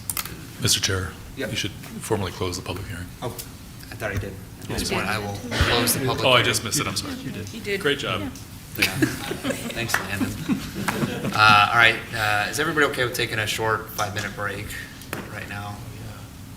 I think for everybody's benefit. So, okay, and then we can come back to the last agenda item. All right, 5-minute break. We will come back at 9 o'clock. Thank you.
I don't have to gavel back in. do I?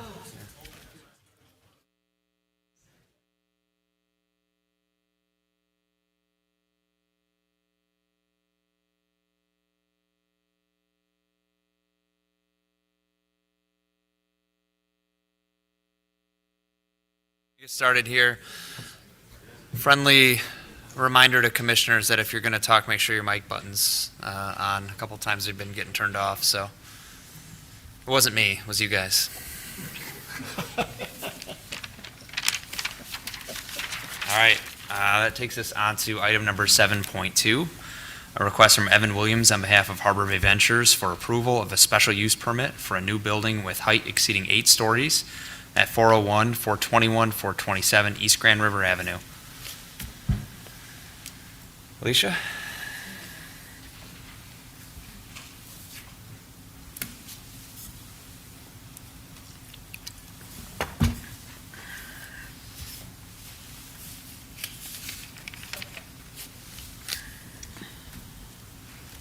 One more.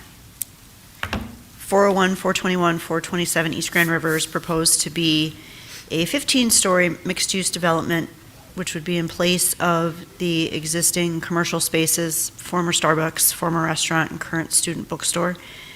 The development consists of 1, 2, 3, and 4-bedroom multifamily dwellings with ground floor commercial and 1 level of underground parking. As previously stated for the other application, site plan has elements to be looked at, but the special use portion is for the height exceeding 8 stories. The building is proposed as mass timber, which gives an additional 2 stories by right. The property consists of 0.7 acres, which is approximately 30,550 square feet. This property is also located in the B3 commercial district. The purpose of the district is to provide for a wide range of commercial and high-density residential land uses to serve residents and shoppers in the East Lansing area.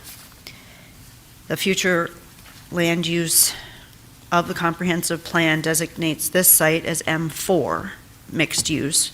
The future land use category is shown on the future land use map primarily in the core downtown area and East Village, where there's a mix of single-family and multiplex rental properties and commercial buildings ranging from 1 to 8 stories. The intent of this land use category is to increase the housing options in commercial retail and office spaces in the area. The mixed-use 4 category is most analogous to the B3 City Center Commercial District, and as it suggests, property under this category should be occupied by a wide range of shops, offices, and services, including hotels in conjunction with residential uses often contained within the same building. Building heights of 10 stories are recommended within the mixed-use 4 category. The, again, B3 district multifamily units also containing 1 or more principal uses in the district require special use approval by the City Council with a recommendation by the Planning Commission. The building itself is proposed to be 15 stories tall, 167 and 7 inches tall, mass timber with a gross area floor area of 420,535 square feet. The proposed building height exceeds the possible option of 160 feet by 7 feet 7 inches. The applicant has applied for a variance of that roughly 8 feet. The Zoning Board of Appeals will meet on January 7th. The applicant has submitted, back up. They've submitted their application. The minimum development standards for height shall be 4 stories, maximum number of 8 stories as previously stated, allowing, mass timber allows an additional 2 stories by right. City Council may, upon affirmative vote of 3/4 of all members of the City Council, permit an increase in stories or a maximum building height of up to 140 feet for a building deemed by the City Council to be of significant public benefit to an approved special use permit. In addition, building height increase within the overlay district established by this division may be permitted to be constructed to a maximum building height of 160 feet if the building would otherwise be eligible to be built to a maximum building height of 140 feet pursuant to the previously mentioned standards. The building consists of 361 1, 2, 3, and 4-bedroom units with an occupancy of 911 residents. 4 bedrooms are not permitted by right, not permitted in the B3 district. The applicant is also seeking a variance to allow 4-bedroom units. Drawings show level 1 to provide a restaurant starting on the west, commercial space with an additional restaurant next to that, a potential art gallery, and a potential fitness center on the far end. First floor also shows utility-related building needs. Second floor shows 9 residential units with a large amenity area and terrace space. Narrative originally stated gathering spaces, seating, study areas, green spaces, but those have not yet been defined. Proposed facade includes brick and metal using mass timber construction. Artwork meeting the public art requirement has not yet been defined, but has been acknowledged by the applicant. There is one below grade level proposed interior parking with an entrance from Charles. However, the applicant has, as of the 5th of December, decided that a new parking design was necessary to be undertaken. That has not been completed as of the writing of my report. The proposal requires a minimum 456 bike parking spaces. They're providing 407, so an additional 49 spaces are required. Main entrance to the residential areas will be off of the Charles Street through a residential lobby with stairs and elevators.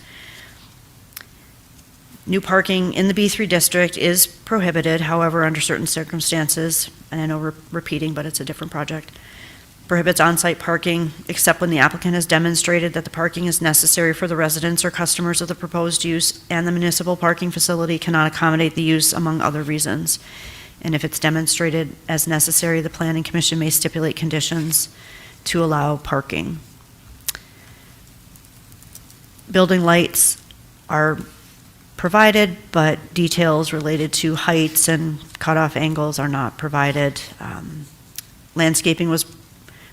Street trees were provided along East Grand River, but an additional 4 are required on Charles Street.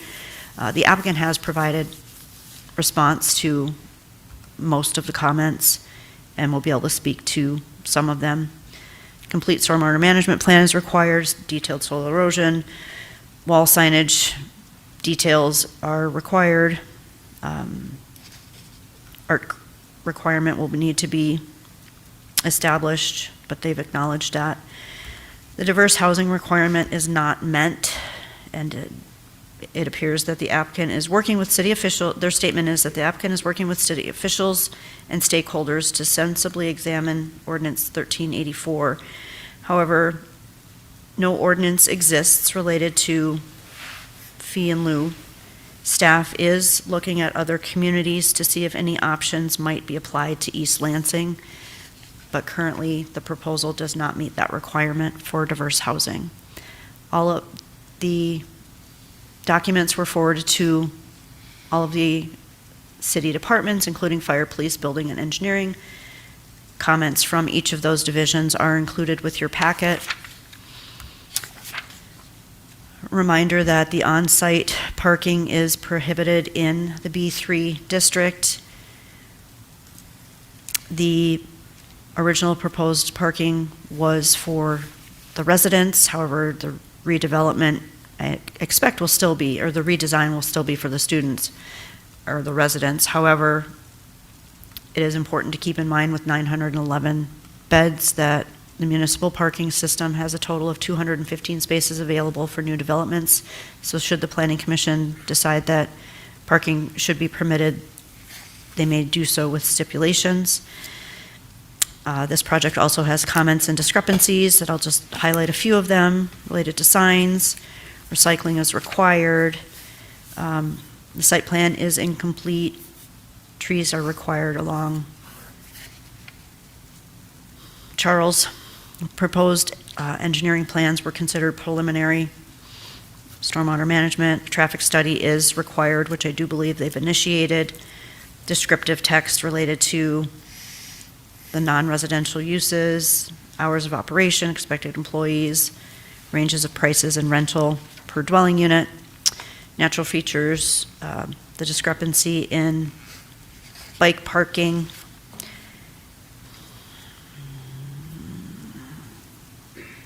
lighting, and then the requirement for the diverse housing, and for them to be able to provide how their request will meet the requirements for the additional building height, should council and planning commission find it reasonable. I think that's generally it. So again, there's site plan requirements, which are the minutia details. The special use is for the height, but it's twofold because it's up to 140. And then in addition to that, they're asking to go up to the 160. They have to meet the requirements of the 140, and then whether or not the 160 also meets those. Go ahead. Essentially, we're looking at, as Alicia said, we're looking at very similar questions to the last one, where you have a site plan review for a building, but the special use request is to exceed that maximum height that's allowed. City council in this district can approve it to 160 feet, and the applicant is looking for 167.7, and so they need to get a variance, but for that additional 8 feet, or roughly 8 feet, and then to permit parking in the basement. So essentially, the question before you is going to be, should you permit this excess height above 8 stories or 112 feet? And is it appropriate to include parking, to provide parking on the ground floor? We have a lot of site plan review elements that still need to be addressed, but those special use requests are sort of the crux of the request here. Did I cover? Sure.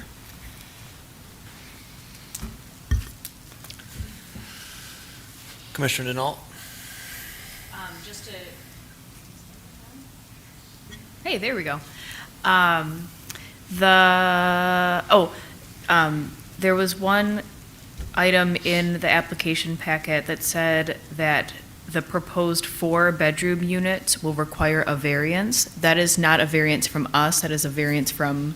The Zoning Board of Appeals. They have applied for a variance for the excess height above the possible 160 they're asking for 8 just for coverage, and then a variance for 4 bedrooms. And will we have any answer from the ZBA before we are required to vote on this? Yes. Thank you. They're expected to have a decision at the meeting. It could change. They Yeah. could delay it, but the meeting is January 7th.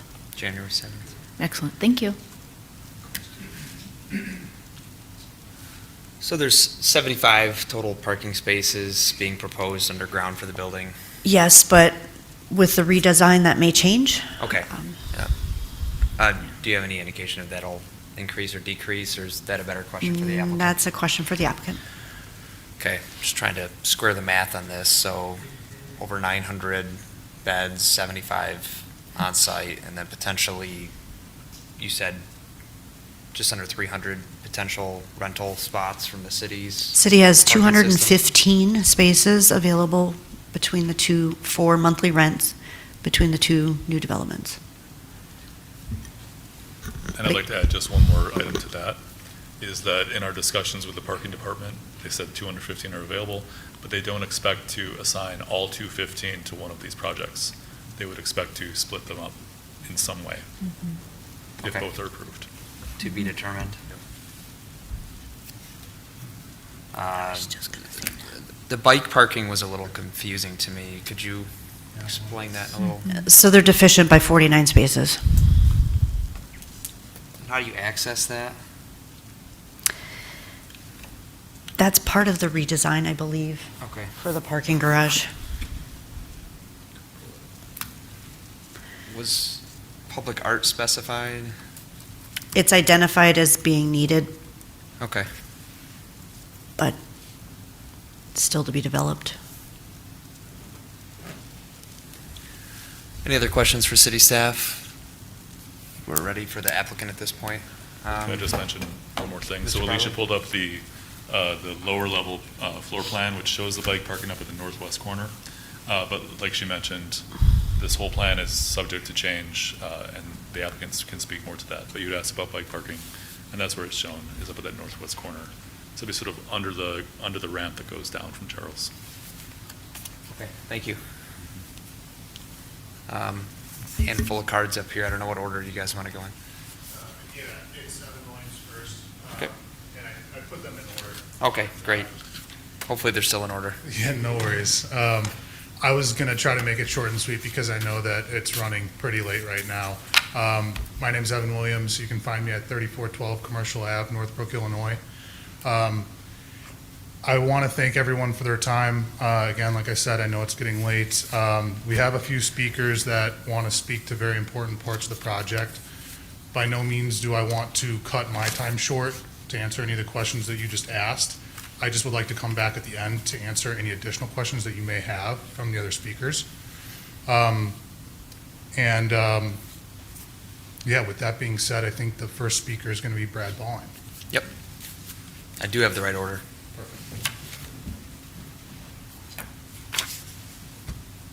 Hi, Planning Commission, guys. Sorry it's so late. I know it's one of those nights. So, in 1960, I'm Brad Balling from Student Bookstore. My mom and dad started the store in 1960. So, in 1960, Student Bookstore opened December, and we just celebrated our 65th year. So, it's kind of interesting. I never thought we'd be the oldest retail business in East Lansing, and the second oldest business, actually, in downtown East Lansing. So, from the beginning, my father, Howard, guided his bookstore with a vision and with heart. Under his leadership, it grew larger and larger as the student body grew and the university became more and more vibrant. Today it stands at 30,000 square feet. We started at 2,000 feet in 1960, and it became one of those things that throve. We had thriving sanctuary for knowledge and for connection with people. My dad's legacy was not measured just in square footage, but by the lives he touched and the spirit he fostered. Students who walked through those doors and faculty members who collaborated there carried pieces of that enduring dedication. Even institutions with such proud histories are not immune to the challenges of our times. The global pandemic brought unprecedented disruptions, leaving the bookstore struggling to remain a viable alternative in our rapidly changing marketplace. My father, Howard, passed away 4 years ago, but his vision, dedication, and belief in building something lasting to remain with us. It is his spirit that we now look forward to transforming this historic site into a bold testament to a future, a 15-story development called the Howard, named after our father, obviously. It's not just going to be another building, it's going to be a monument. It's going to be a 15-story mass timber building that honors the environment while creating a space that outlives all of us. Just like Howard nurtured the bookstore from its beginnings, we're going to make this a cornerstone of our community, and we're going to have fun with it, and it's going to make you guys proud to be part of East Lansing, just like we're proud to be part of East Lansing. So, thank you. Thank you. Daniel Shode.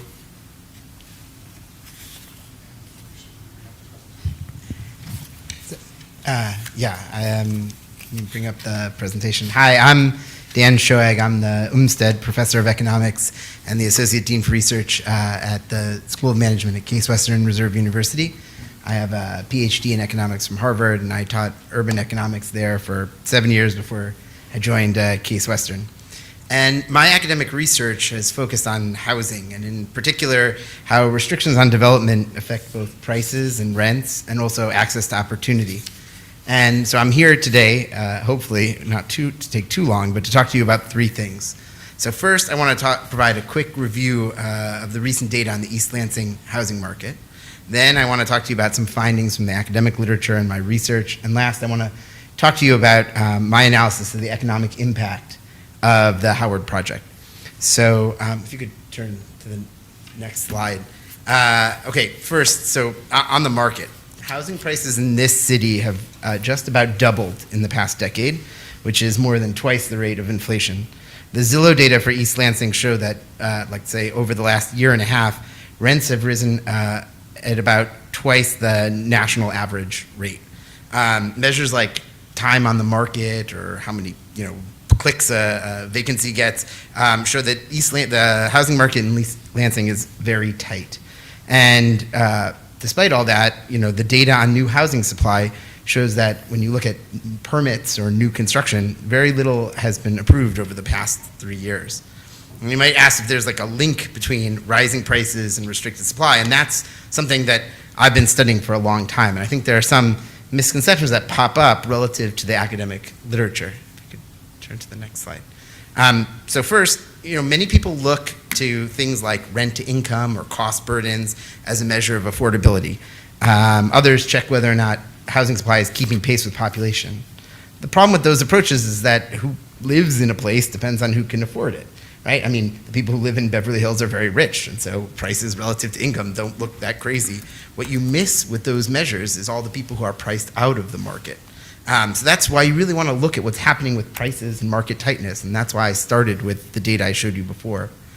The second misconception that sometimes comes up is that building new housing doesn't lower rents, or maybe in particular that luxury rate or market housing doesn't really help lower income folk.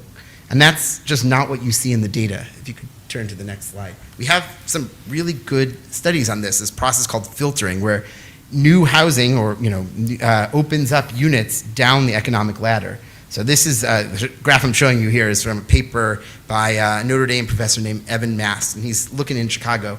He has really cool data where he can see who moves into market rate construction and who moves into the units that are vacated by the people who moved in, and who moves into those units after that. And what he finds is that sort of within 3 years, you're really finding benefits to people who are really far down the economic ladder, sort of at the bottom. They're moving into better units because rents have come down the chain. The third misconception, if you can point to the next slide, is that passing on costs in terms of restrictions doesn't really affect how much housing how much housing winds up being built.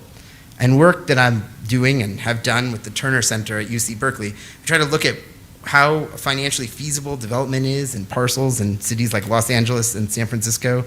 And if you click to the next slide, you can go to this little calculator I've made where you can go and play with changing restrictions and costs and see how different projects stop penciling out once you add these requirements.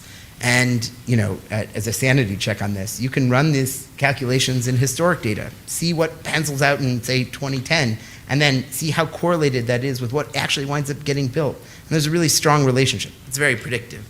So it's kind of just not the case that restrictions don't wind up filtering into higher rents for people. Sorry, if you can move to the next slide. The last thing I wanted to talk about is there's a long literature on affordability mandates. And while there's definitely a debate on this in the literature in terms of the effect on supply and on prices, there's pretty broad agreement that these mandates are pretty expensive and don't provide kind of a broad solution to the affordability problem. And what I want to emphasize is that creating housing is fundamentally an equity issue.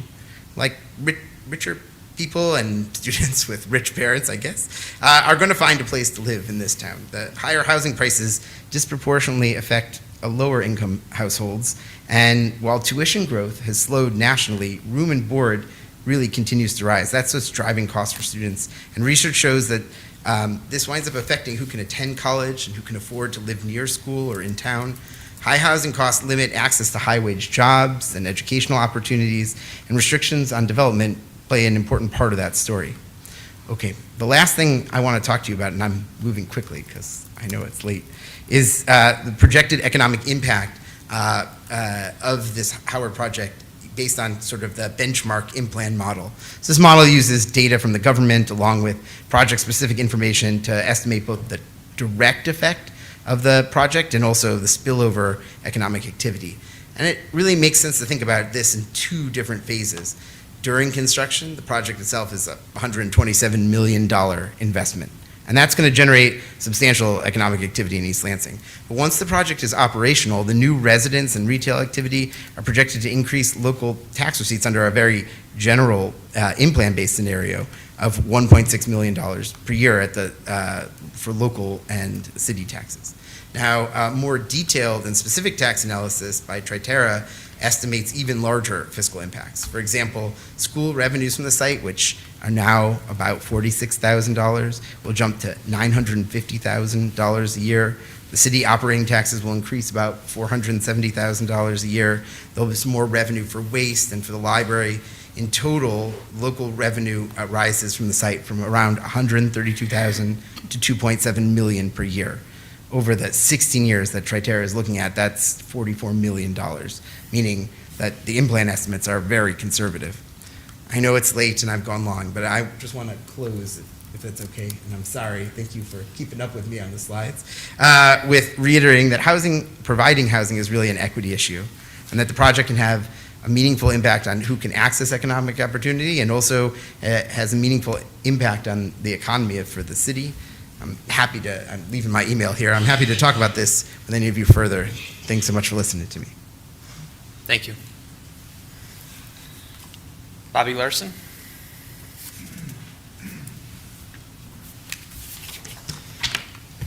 Hello, everyone. My name is Bobby Larson. I live at 3242 May Street in Chicago. And it's my pleasure here to represent the project and represent DLR Group, as the architect here. And the thing I'll be talking about tonight is one of the unique aspects of the building in that it is going to be framed out of mass timber, and talking about why timber of all materials that we would like to use.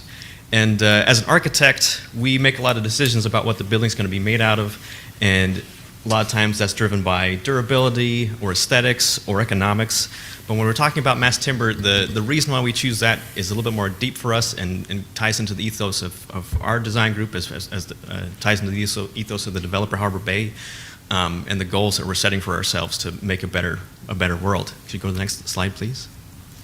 And we've heard some comments about mass timber already, about how innovative it is. This is one comment that our practice would like to say, in that mass timber truly represents one of the best, most ecologically important advancements in construction in the last 100 years. You know, we heard about those older style structural systems that I've used, and not that mass timber is, you know, something brand new, but the way that we're utilizing wood is making a huge impact in the way that we think about our buildings and the long-term effect that those buildings are having on us and the residents and society as a whole. Could you go to the next slide? And when we talk about mass timber, just to kind of get through the basics really quick, we're talking about pieces of wood that are made up of smaller pieces of wood glued together. And it's a technology that's been around for a long time, and the terms that we use are up here on the slide. We talk about glulam beams, which are, you know, 2x12s that are glued together and stacked up on top of each other, or we talk about larger panels that make floors, and those are the NLT, DLT, or CLT panels that are giant sandwiches of these wood pieces that you could theoretically buy at Home Depot, and instead of using, you know, large trees to cut large pieces of wood, we're using smaller trees and taking better advantage of those resources. And by doing these methods of putting all this wood together, it's creating robust, strong, durable buildings. Next slide, please. And the biggest selling point for us, and the reason why we're as excited about it as we are, and why we'd like to use it on this project, is some values that we think that we share with the city of Lansing and a lot of society, in that we need to consider the impact of our buildings not 5 years from now, not 20 years from now, but what they might be doing to impact people farther from now, 50, 60, 70 years from now. And we need to start to mitigate the effects that our buildings are having now, not for myself, but for who's going to be coming after. And I'm sure that as a city, you know, you take that into consideration as well as you're considering all of your projects that you'll approve and the way that you'd like that city to develop. As we're talking about those effects, we talk a lot about carbon. Can you go to the next slide, please? And when we talk about carbon, we talk about a term that's called embodied carbon. And this is the amount of energy and carbon that is required to make something, ship it to the site where you're going to use it, put it into the building, take care of it over the life of that product, and then eventually deal with how that product is going to be long-term, whether that may be reuse or disposal. It's something that, as a society, we haven't started to address as much as we have other energy and carbon.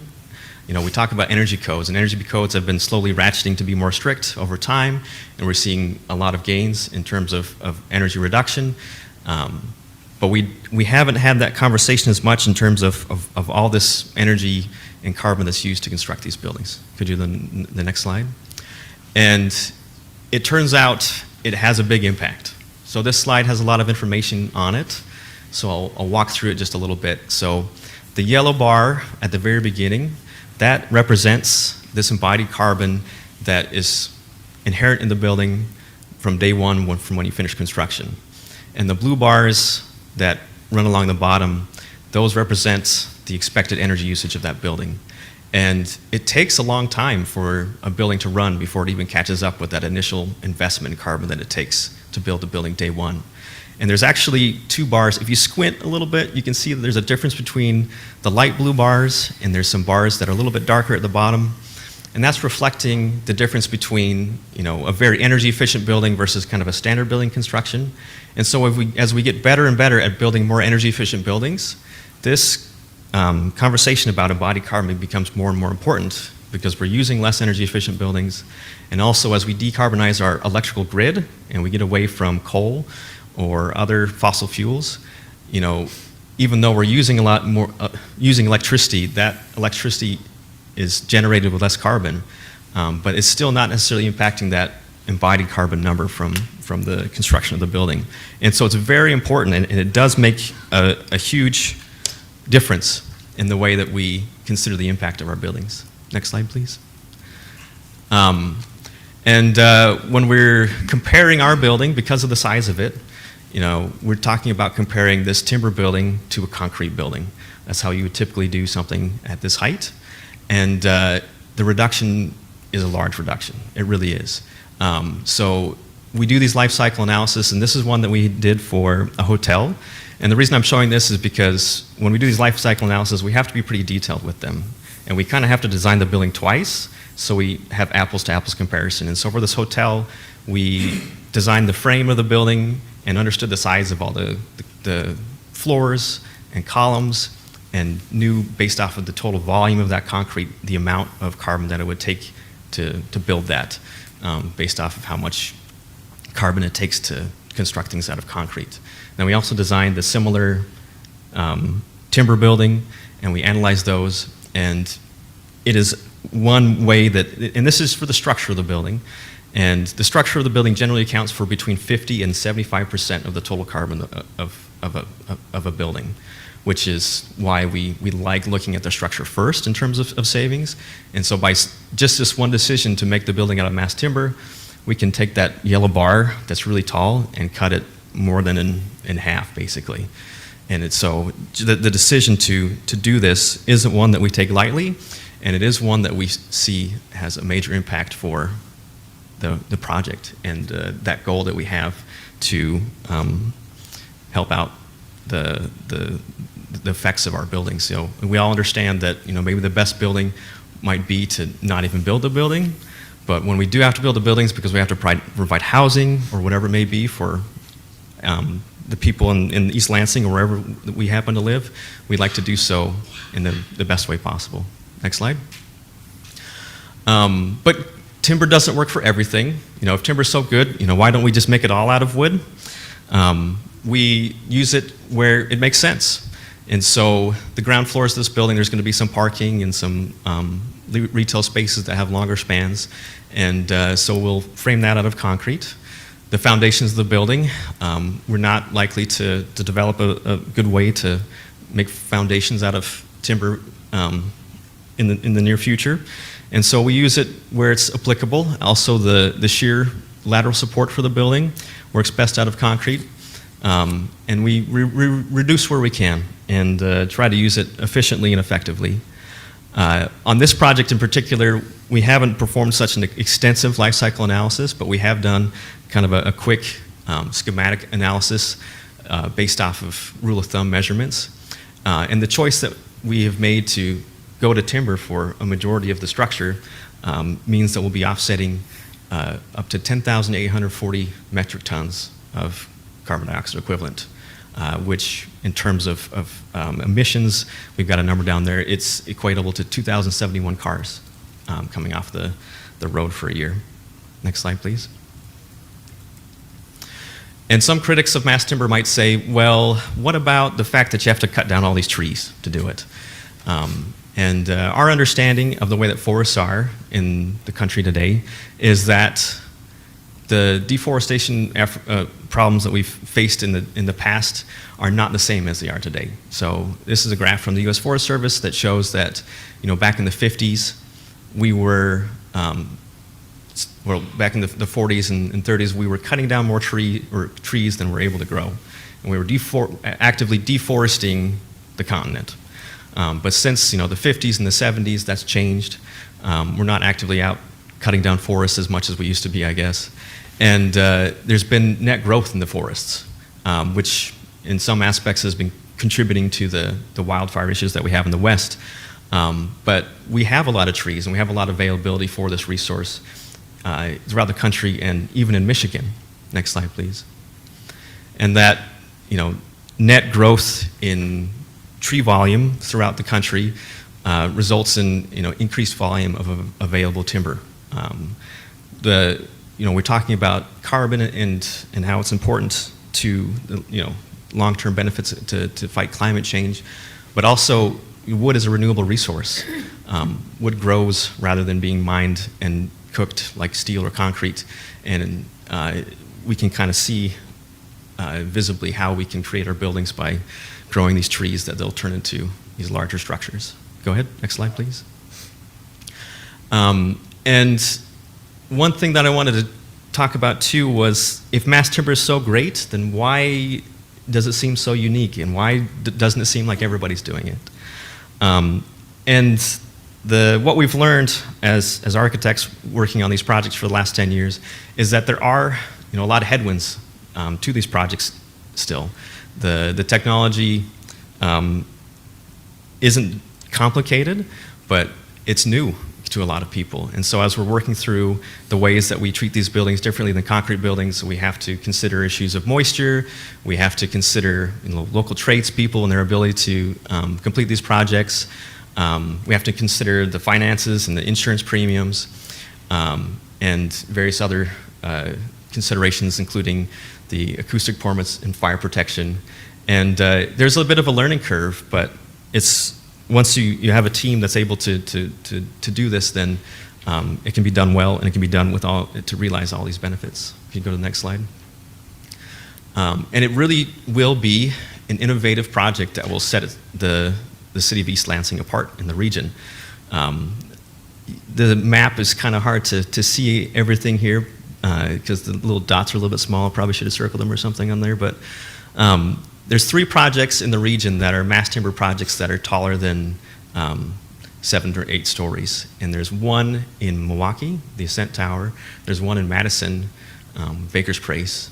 And there's one in Cleveland, which is the intro building, which Overbey has previously developed. And this would be, something that would be a great boon for East Lansing to have, set East Lansing apart as a leader in this new technology. And the fact that Overbey has done one of these projects before will pave the way for it to be a truly successful project. Next slide, please. And the region itself is starting to gear up towards utilizing this resource and being able to produce it and take advantage of it. Michigan has a lot of forests that are available with lumber stock that could be utilized in mass timber buildings. There's a great culture for manufacturing in the state and nearby, and there's this need for more housing that seems to be part of a lot of the cities in the state, particularly here, as we've heard today. And there's also the plans for the state and the cities to meet carbon goals that mass timber will be contributing to. Next slide, please.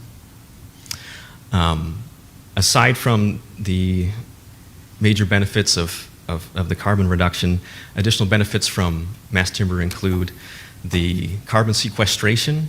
It's less carbon to build, and that carbon ends up being stored inside the building instead of being released into the atmosphere. It can be a shorter construction period with smaller crews. The mass timber industry can connect meaningfully into local trades and manufacturing processes, in a way that we're realizing in a lot of parts of the country. There tends to be less site impact. There's a lot fewer concrete trucks that are driving up and down the roads to the site.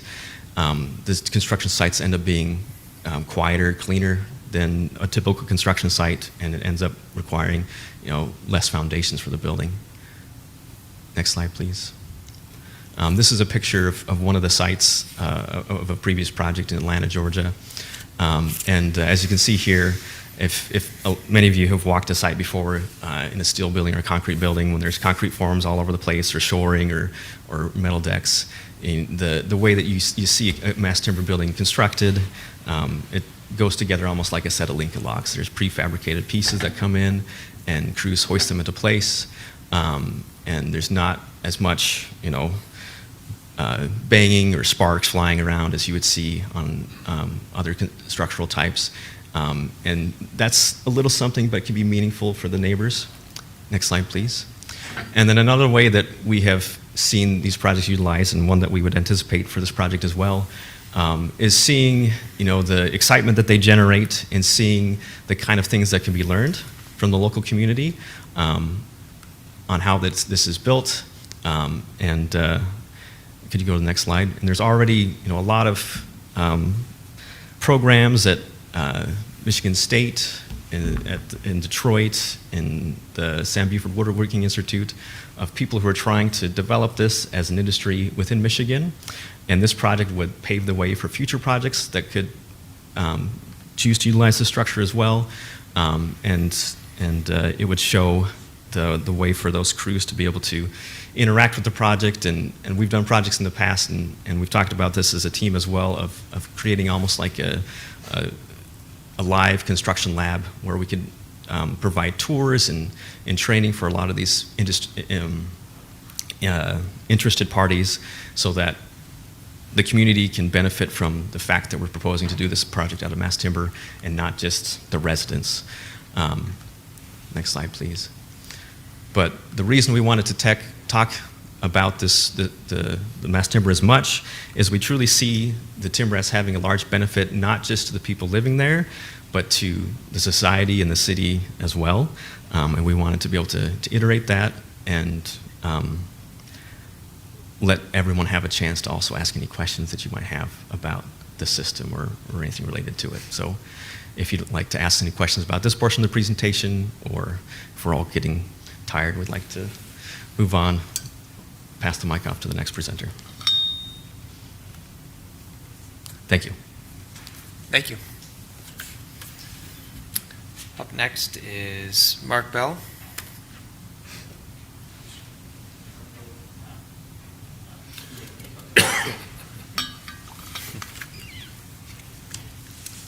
Mark Bell, CEO, Harbor Bay, 3412 Commercial Avenue, Northbrook, Illinois.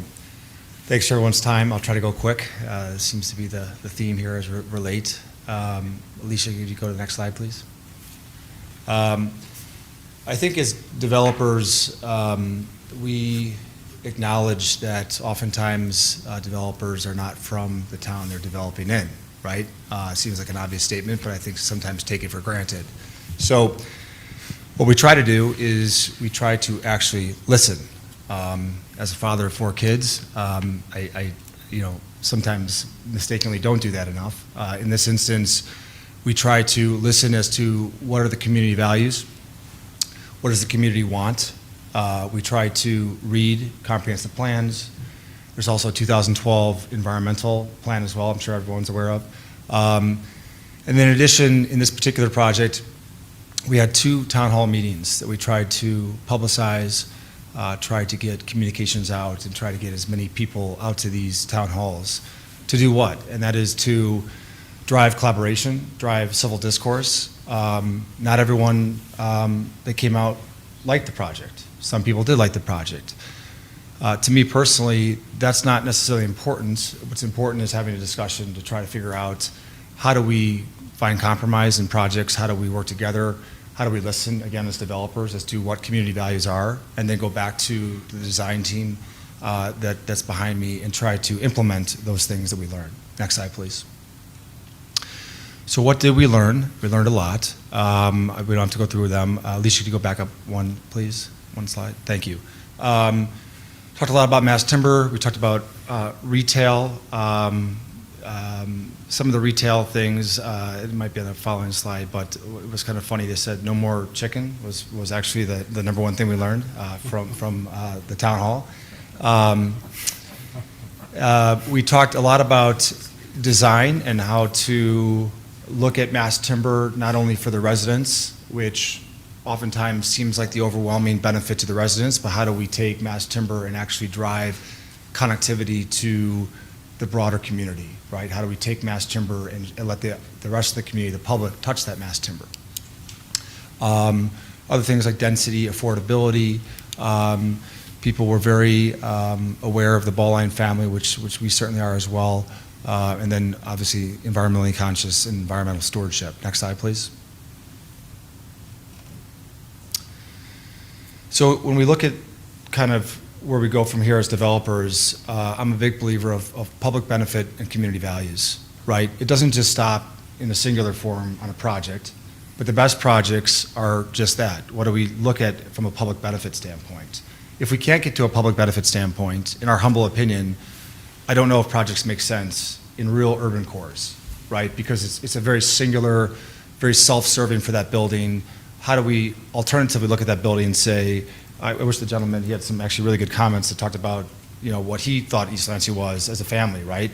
And so how do we take that message, which actually was, in the form of listening, I thought was very keen of him, saying, okay, if there's residential units that might be serving the student community of Michigan State, how do we take the ground level floor, for instance, and how do we look at other design elements in order to benefit not just the students above or the residents above, right, and make it a little bit more diversified. Next slide, please.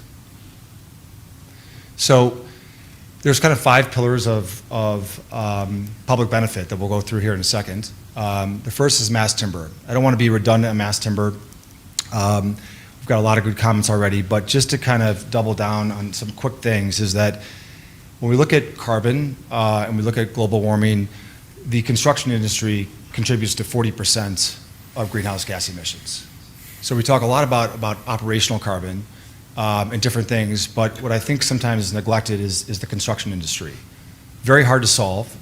It's not going to be solved through one project, right? It's not going to be solved in 1 year. But if we start to look at how we become leaders in sustainable construction, I think that mass timber can be what we call the great disruptor. It's very challenged. This is no ego. There's probably 3 developers in the country that could probably do this project right now. The reason why is because, unfortunately, there's just not a lot of precedent. I had the privilege of talking 2 weeks ago at the Michigan Mass Timber Conference in Kalamazoo, and I often am not criticized per se, but observed as a very blunt person. I was very blunt at that conference, and I said, mass timber. My hope is that in 10 years from now, we look at mass timber and we're not talking about some revolutionary thing. This is common knowledge because we're creating positive precedent. Precedent oftentimes has a negative connotation, but dare I say positive precedent where all of a sudden there's 20 mass timber buildings in the region, right? Versus right now there's 0. I shouldn't say that. There's low-rise mass timber, and mass timber is dominating maybe the public sectors, whether it be dormitories or schools or libraries and museums. But if mass timber really wants to move in a, what I would call highly, highly impactful, sustainable kind of macro environment, it has to really go into the private market. There's lots of reasons why. I want to be cognizant of time, but just as one specific example, when we built Cleveland, which still today is the largest residential mass timber building in the entire country by volume, there was not a single domestic American manufacturer that bid that project. Today, that has changed. We just broke ground at Ohio State on a 157-foot mass timber building. It will be the tallest. There's a lot of hyperbole, right? But just bear with me. And that will be American produced out of Alabama. It's a company called Smartland. That'll be Southern Yellow Pine. So the Americans are moving. It's taken a long time. The Canadians and Europeans probably have a 20-year head start, but we're starting to see the investment into manufacturing. I think Michigan, as previously mentioned, has a tremendous opportunity. Look at the UP, for instance, and there was a lot of time spent in Kalamazoo 2 weeks ago talking about this, but dramatic opportunity for Michigan to possibly tackle the mass timber that's long-winded. There has to be manufacturing facilities, but you have to start somewhere, right? So, Alicia, next slide, please. Architectural elements, next slide, please. So here, this is a great example of the town halls, where we have to listen, not be stubborn in thought as developers, but look at town halls and say, what can maybe come out of that? Out of that, one thing that came out of that was saying, again, how do we incorporate mass timber into more of the public benefit rather than just the residents? So here we decided to create a colonnade. We pulled the building back by about 10.5 feet, and you can see we cladded the concrete. This gets a little technical, but this is single ply mass timber, clads the concrete, and then all of a sudden expresses the mass timber into the outdoor elements and into the retail, where people can touch it, they can feel it. It becomes really a public benefit as opposed just to a singular residential benefit. Next slide, please. Third, affordable retail. This came up in the town hall. This came up with some other city stakeholders about what type of retail are we seeing in East Lansing. We had the chicken joke, right? But there's a lot of chicken places. And then in addition to diversity of retail, how do we get affordable retail?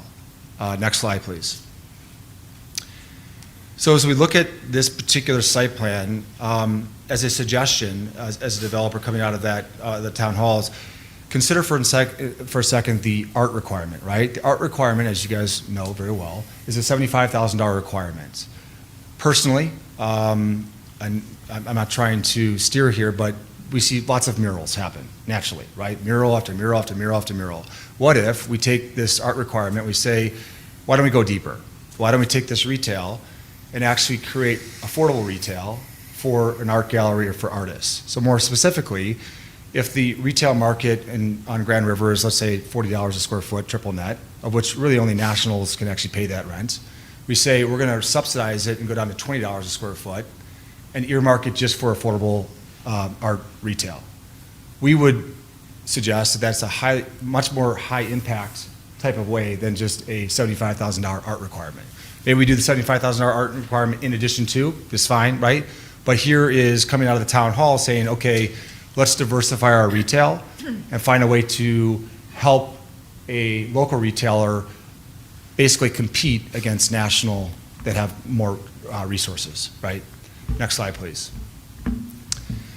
Curated retail, this is the next step into retail. This is big for us. The picture that's up there is at a coffee. This was in our Cleveland development that mass timber project that we still own and operate. Not too dissimilar there in Cleveland. We had town halls. What was the number one thing that came in? They said, please do not put Starbucks, no offense to Starbucks if anybody's in the room, but don't put Starbucks in the development. As a developer, that's a very difficult decision because developers are chasing rent and they're chasing credit, which allows us to finance buildings easier, right? And actually sell buildings because oftentimes the developer has to sell a building, right? So the easy thing to do is to pick Starbucks because they're going to pay higher rent. They are going to have better credit, and what's called their tenant improvement allowance is going to be less, right? So we have to come out of pocket less money. So as a decision as a developer, we say to ourselves, how do we tackle that, and how do we do it prudently? If you look at Center City, and I'm thankful Nick got up here and talked, I think Center City hopefully was a good example of that, where we found Nick, went to Owasso, and said, hey, let's go with Foster Coffee. We didn't stop there. We went and saw Tony Grant and John Carlson in Ann Arbor and said, hey, can you bring Jolly Pumpkin over here because we think it's going to be a value add, right? Then we went and found Jake Holly in Cleveland and said, let's bring Barrio Taco. What does that really do? It means that hopefully we're trying to avoid a bunch of national retailers that, in our humble opinion, really erode some of the core vibrancy that a downtown's really looking for. So, next slide, please. How do we do that here? Out of COVID, from an entrepreneurial standpoint, we started a hospitality company. It's a long story, I'll spare you, but bottom line in Cleveland, when COVID hit, no retailers would do anything. So we started to work with our interior designers. We started to curate concepts that we wanted to fold into our buildings in a very cohesive way so that design, interior design, retail, and urban economics and urban principles were all kind of cohesive, right? So why is this important? We mentioned that sometimes in cities, we have really difficult times planning because planning takes tons of time to plan, right? Just to plan, right? We have to talk about codes, we talk about every site's different. Sometimes the planning becomes stale. And in what's going on in a lot of urban cities is vacant retail, right? We see it in East Lansing. If you go to the east, you go from the 400 block to the 500 block to the 600 block to the 700 block, I think you're seeing increasing vacancy. We see even at the Abbott, we're saying at the Graduate tonight, I noticed that there's vacant retail. I'm not sure if it was ever leased in some of that spots, right? So how do we avoid that? Number one, right? And number two, how do we do it in a prudent fashion? We would submit that as a developer, we have a unique advantage to actually bring in concepts on the front end, not in speculative fashion, so that we know right away we have a user. What does that mean? It means that our design is cohesive, right? Because what happens oftentimes is that a developer will design speculative retail. So they'll do a very vanilla storefront, 60-foot base spacing, and then wait for a user to come. Difficult. Is it a restaurant user? How do you do the grease traps then? Is it a non-restaurant user? Very difficult, notwithstanding it lacks cohesion, in our opinion, from a design standpoint on the storefront. Next slide, please. So as proposed, we are bringing two retail concepts that are subsidiaries to ours. The first is La Burger, actually up in Minneapolis. Is it good? Very good. Okay, very good. And the second one is Cafe Yodo, also in the North Loop. What do these concepts mean? A couple of things. Number one, they are not in a student market. Okay, so these are diversified concepts. I would encourage everybody, please go on Google reviews. We're very proud of them. These are family, and this is why I wish this gentleman was still here. This is how you take urban design and you look at a building and you say, how does this become a public benefit, not just for the residents above, but how do you have diversity of community values of the community, right? So these are two concepts that will be immediately filled. Be careful in design, integrate mass timber into the first floor. And so now what do we have? We have an entire 400 block going from west to east, immediately fully occupied. There's cost to this because, again, from a national standpoint, the big guys come in, they pay top dollar, they got top credit, and they don't have a lot of TA. These require enormous amounts of money on the front end, but in the end, we strongly believe that they're much better for the community from a value standpoint. Next slide, please. Finally, sponsor credibility and track record. Next slide, please. This is not a Vanity Fair, this is not ego, but I think we have to look at developments and we have to say, how do developments get done? How do they get done with a community and with collaboration? And what are the chances of success? Unfortunately, a lot of developers get thrown together, right? And there's a lot of good developers and there's unfortunately some bad developers. I'm not suggesting who's good and who's bad, but what I am suggesting is that we have to carefully work together to make sure that these projects actually go and they don't become stale. Next slide, please. We look at mass timber, and I said this in the Kalamazoo Mass Timber Conference. Mass timber excites me and it also frustrates me. It frustrates me because we have these conferences and 300 people show up and really there's probably less than 5% of those people actually doing mass timber. But how do we do it? We have to have cities and we need to have states, because the building official at the state has to work with the municipal building official. The fire marshal has to work with the fire marshal at the state level. Ohio's done this great, by the way. I know everyone probably doesn't like Ohio in this room, but wonderful case studies. And so what do? We create that positive precedent. We create confidence in other developers. We train labor forces, right? The entire labor force in the Lansing community has to be trained on mass timber. Now, mass timber via the STEM facility south of Grand River has been built, but we're talking about type 4B, tall mass timber. Totally different, and great. It's a great opportunity to really look at carpenters and iron workers and different things and train people how to build with sustainable construction. Next slide, please. Some of the interior finishes, just real quick, I think everyone knows, right, but the big benefit, and one thing that we didn't mention, I think Bobby is right, is biophilia. I did not know what biophilia was 7 years ago, and maybe the next presentation I can tell you why we got into mass timber. That's a long story. But biophilia is taking the outdoor elements and taking them inside, and how does that react to you personally? okay? So when you look at this, when the CLT floor panel in the field is laid, that is the finished ceiling. There's no gyp or drywall that goes on there.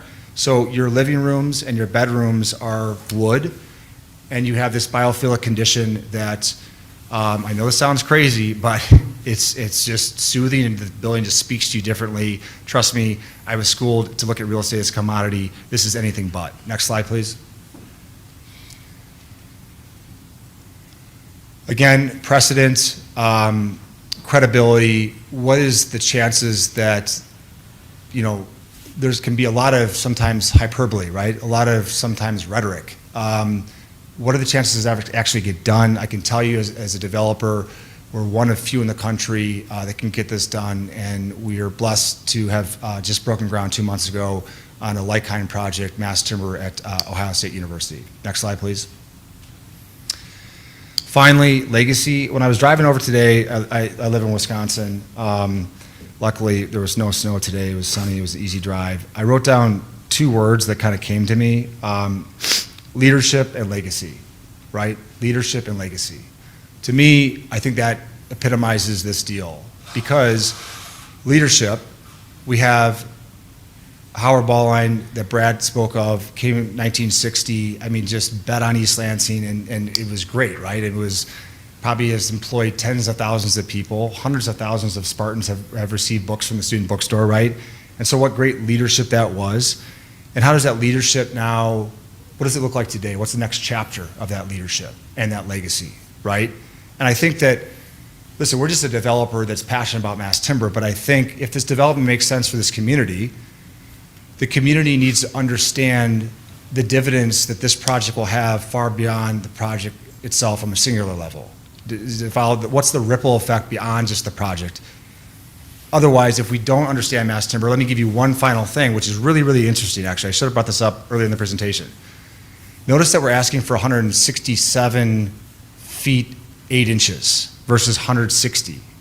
Why? And we have an application with the Zoning Board of Appeals on that. We could build the same building out of post-tension concrete, 15 stories, and at 159 feet.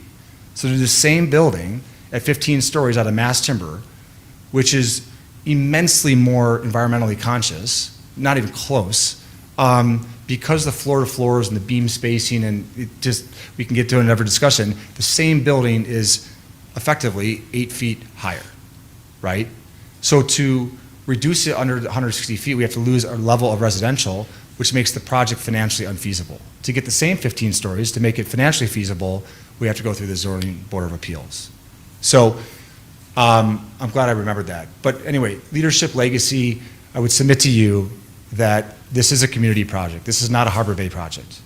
This is a community project that the community needs to decide. And I think that there are seeds of this project, no pun intended, that we can look back and say that project created positive precedent, how to build buildings, how the state of Michigan looks at East Lansing, and all of a sudden, you know, Grand Rapids, Ann Arbor, Detroit are looking at this project saying, well, how do we do that in our town, right? So, appreciate it. Thank you.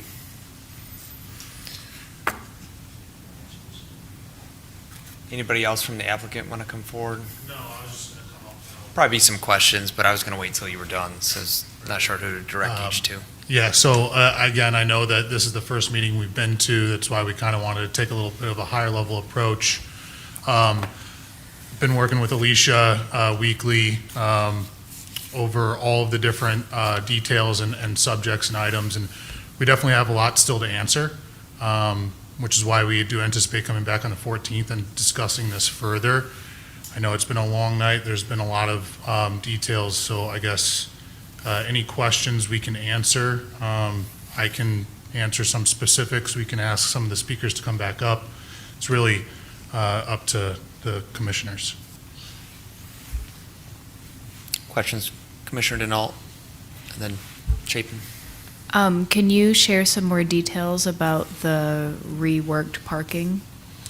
Yes, so we do anticipate the bike parking likely to come up to the first floor to accommodate additional bike spots that we need. That was a human error. We missed that, miscalculated it. It also answer one of the questions that was identified on safety and egress into the alleyway. It would reduce the number of parking spots that we had in the application. We don't know exactly what that number is right now, but it's going to pair really well with our parking study that we anticipate having done by the end of the week by Walker Consultants, who did the 2023 parking study for the city. Commissioner Chapin? Yeah, I just want to make a comment. So, a while back, I was assigned to the Mass Timber Committee, and I didn't know anything about mass timber. But I worked with a really good committee. I learned a lot. Tim, in fact, was a prominent member of that committee. And I think really all that's been said about mass timber tonight, if we have a developer and an owner that wants to support a building, build with mass timber, I think that's a really good thing for our community.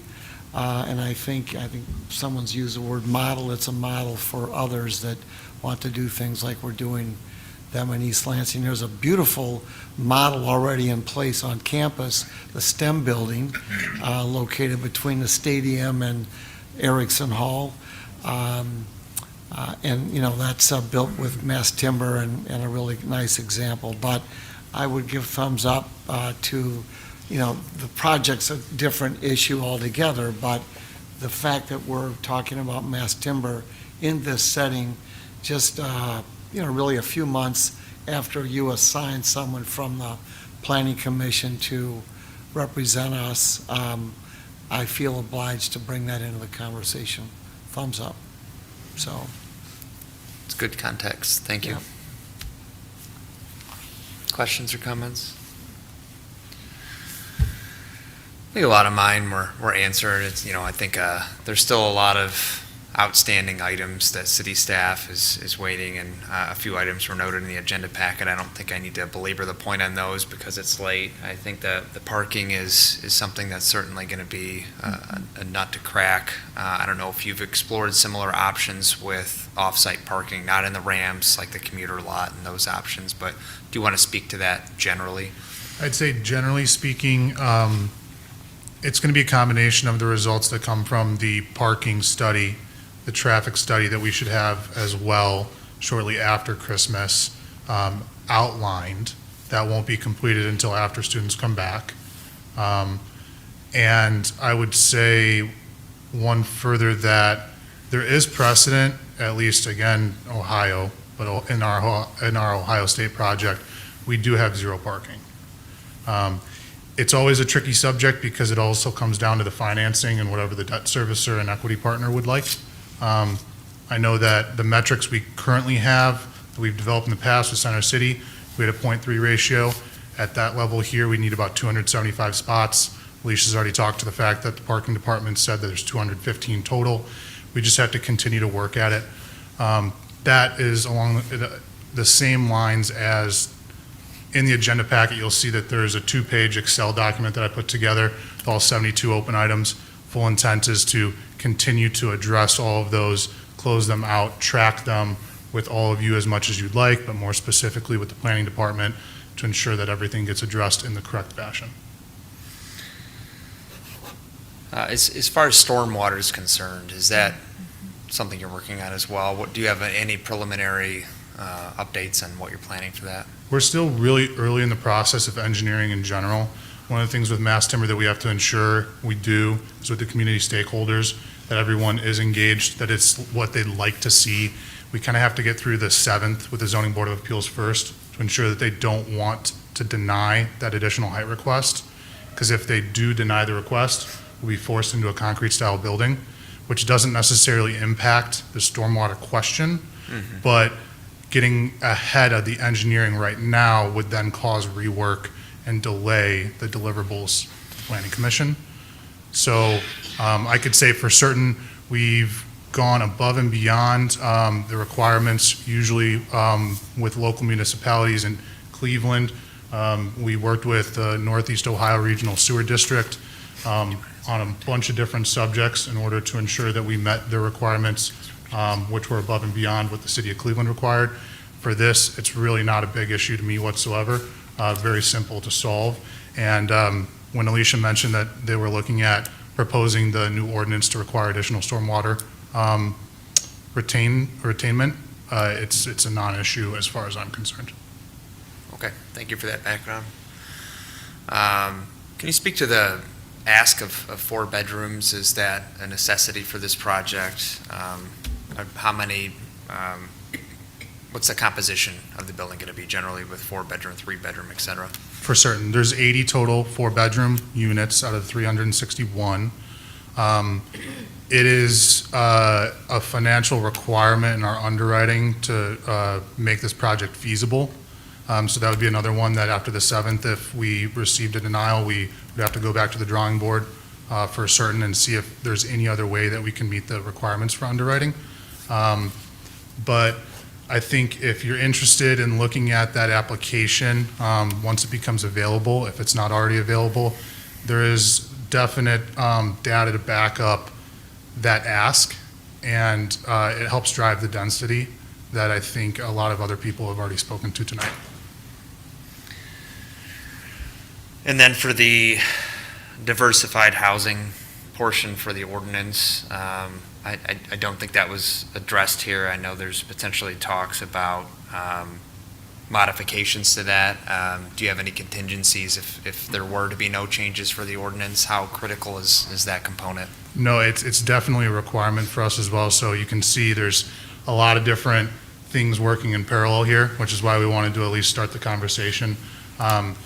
In the agenda packet, you'll see I put together a PowerPoint presentation that kind of outlines some of our thoughts on how we might approach it, utilizing the planning department's initial review, I think it was on September 16th, of other like-kind municipalities, trying to come to what we felt was a very reasonable approach on this. And one of the things that we'd like to speak to right now is definitely not like an agenda item for it, but when 1384 is discussed, there's a very large difference in what would be an appropriate fee in lieu value between concrete and mass timber.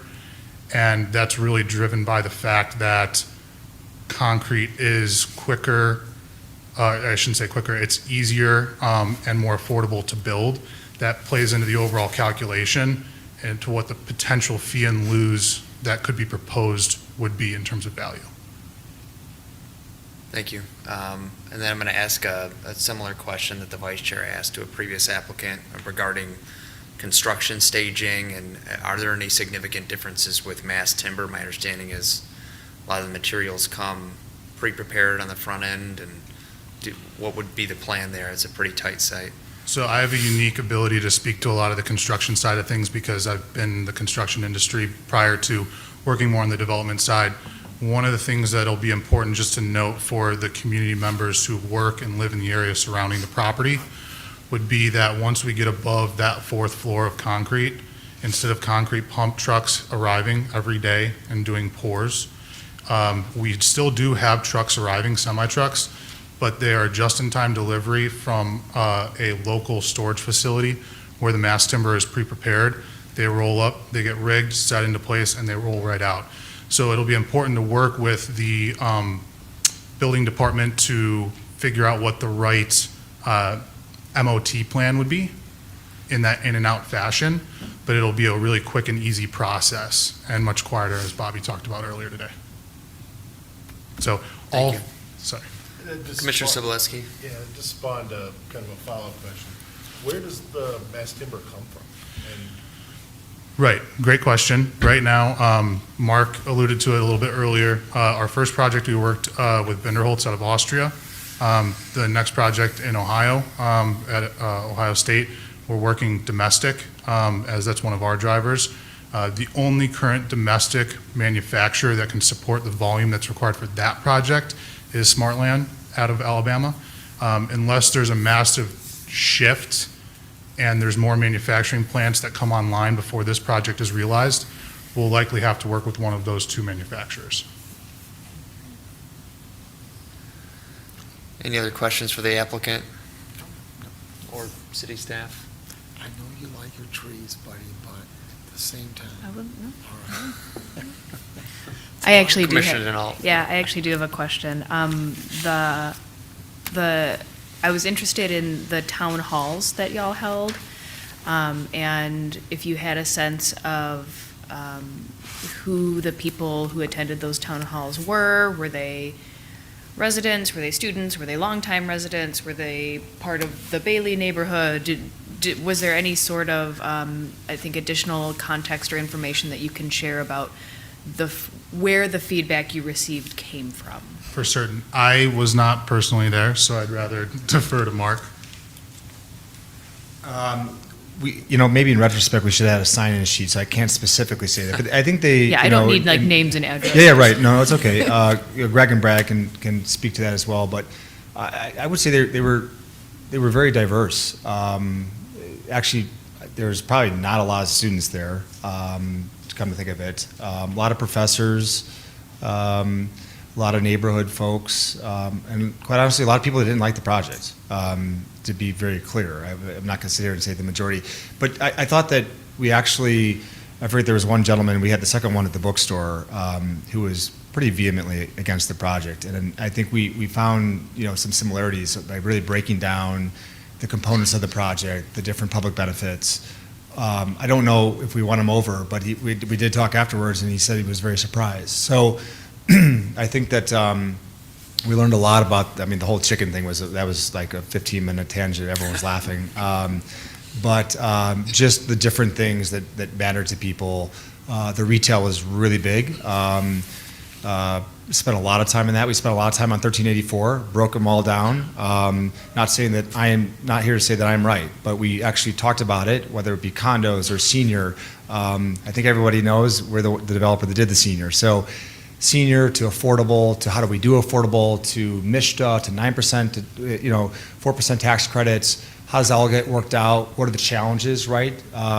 PK, I feel bad for them. I think they got the funding. I don't know that, to be clear. I had heard a rumor about that, but it's been 2 years on their fourth application. So that's crazy, and I think the federal government's actually cutting funding a little bit. They say otherwise, but so it's a big issue. And I think that we would really suggest, obviously, super collaboration, civil discourse, and try to figure out solutions, right, to this issue, because it is an issue, right? Just try to find, diversified housing and really kind of pin down what does that really mean, right? There was even some discussion about environmental, not just, no offense to the bikes, I love bikes, by the way, but just LEED, we find it very antiquated, right? You get points for bike loops or wayfinding signs, right? And versus a superstructure that is really hitting the major driving force of embodied carbon that contributes 40% of greenhouse gases, right? So that to me is far more important than wayfinding sign, right? And we really tackled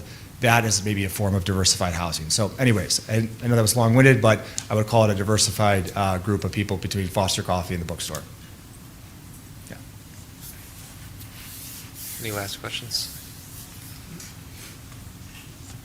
If no other questions, I just wanted to underscore, I think what you've seen with us is we don't want to promise something and then not deliver on it, which is why we're a little bit shy in talking specifics on 1384. We have to continue to work on it.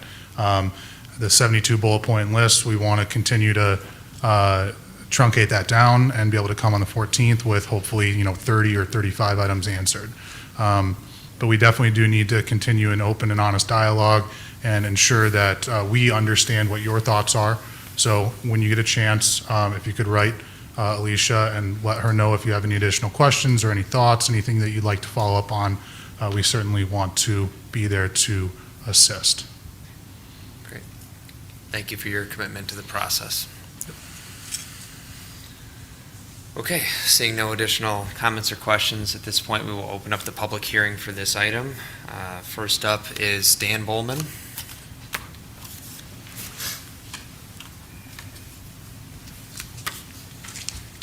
Good evening, my former associates.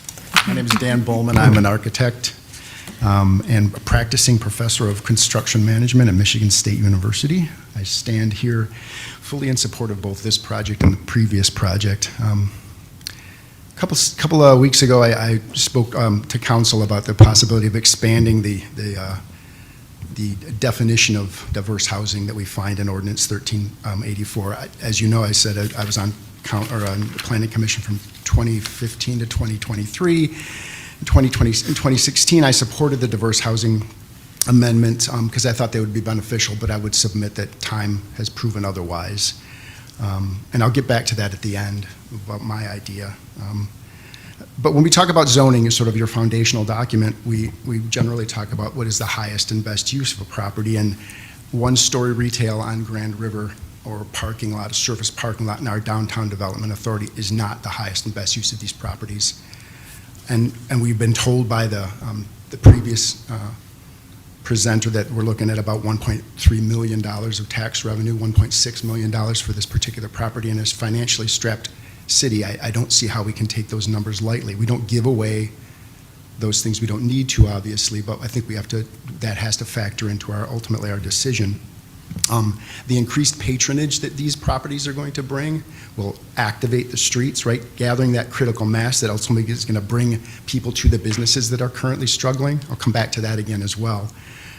But we also have to acknowledge the fact that we are facing an absolute housing shortage, and that Dr. Shoa, thank you.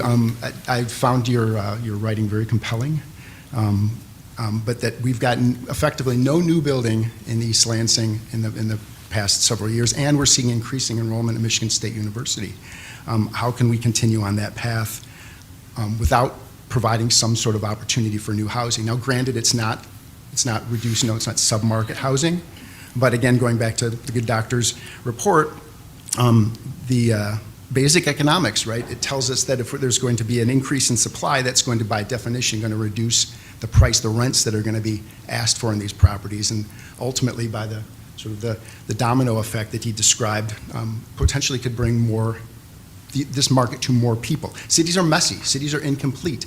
We've got an opportunity to place these amenities in a location where they really belong. Students want to live adjacent to campus. Of course they do. Why would we not find a place for them to live on Grand River or nearly in Grand River for the other property? That might actually open up rental space for the small families and the professionals slightly further afield. It might even take the pressure off some of our downtown adjacent neighborhoods and the rental pressure that they're facing ultimately.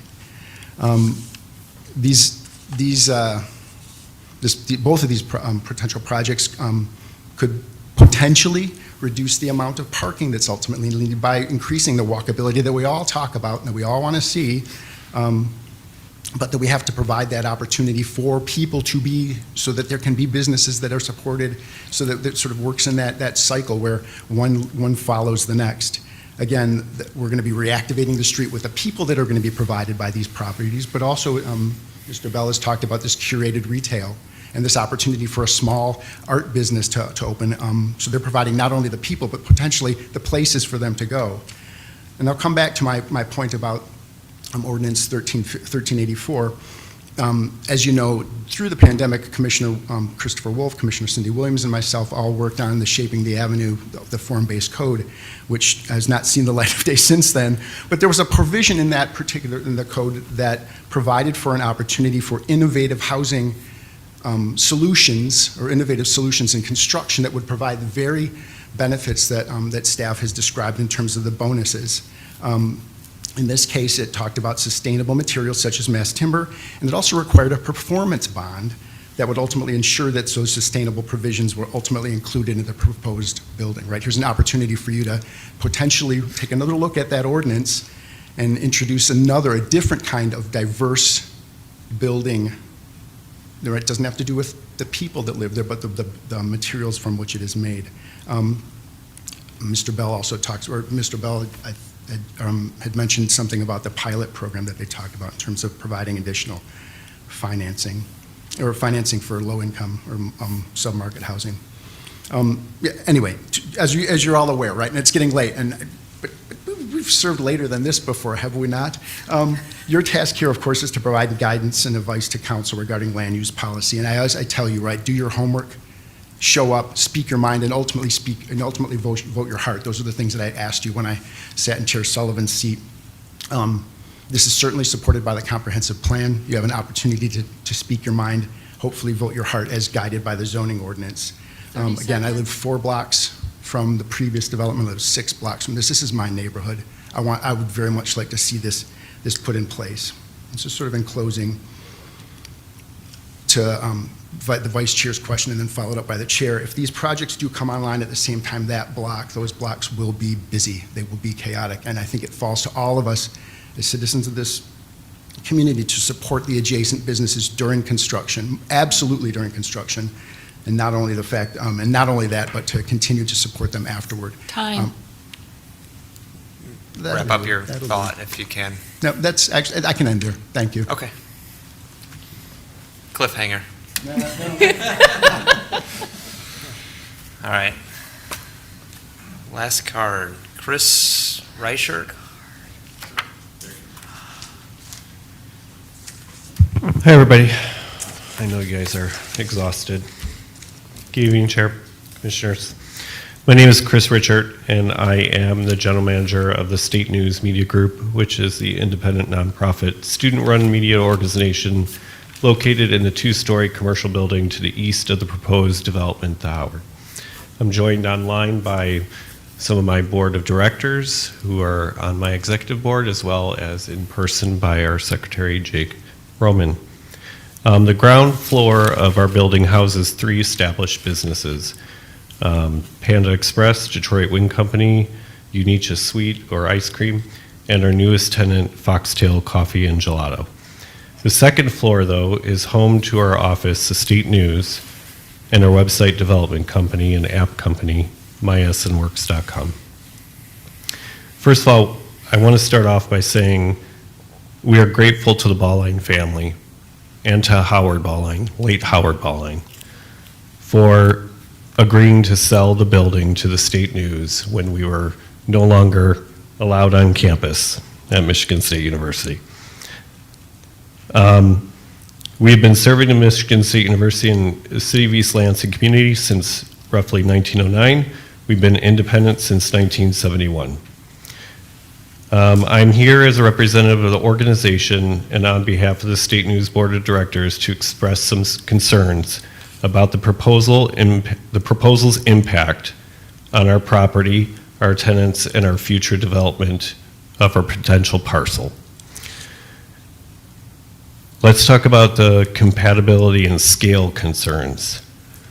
The City of East Lansing staff reported included in today's packet acknowledged that the adjacent buildings, which is the State News, are much shorter than the proposed 167-foot structure. A building nearly 8 times as tall as ours does not meet that standard. This is not a compatible development. It is an overwhelming development. I'm not going to go into the parking concerns and traffic concerns. We've already been through that today. I do want to bring up the fact that if we were to redevelop our property, the Howard would severely constrain what any developer or us can reasonably build. A prospective buyer looking to construct a multi-story building on a site that would face significant issues. We're particularly concerned about potential setback constraints. In the current plan, this building would have east-facing windows, and it would be adjacent to our property line. We understand that this provision we understand that this is what the plan is to build right now, but it would effectively constrain our ability to redevelop above our current height without significant setbacks.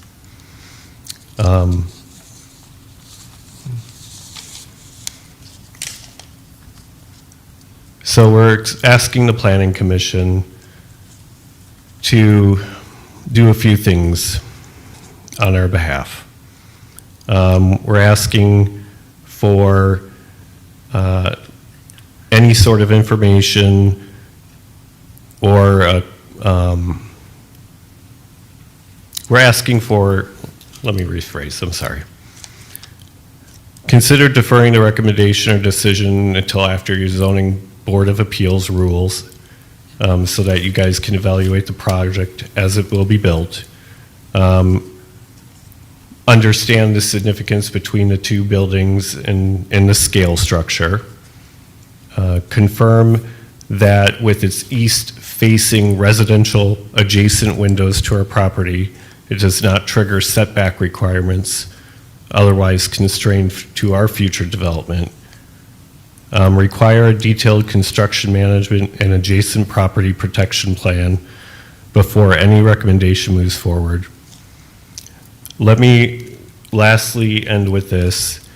The State News or its board of directors are not opposed to this new development. 30 seconds. What we cannot support is a process that ignored us, the most affected neighbor adjacent to the proposed 15-story tower. We have not been included in the design process. We have not been able to discuss how the project will impact our building, our tenants, and our future. Thank you. Thank you for your comments. Would any other members of the public wish to come forward? All right, seeing none, is there anyone online in the queue? There is no one in the queue.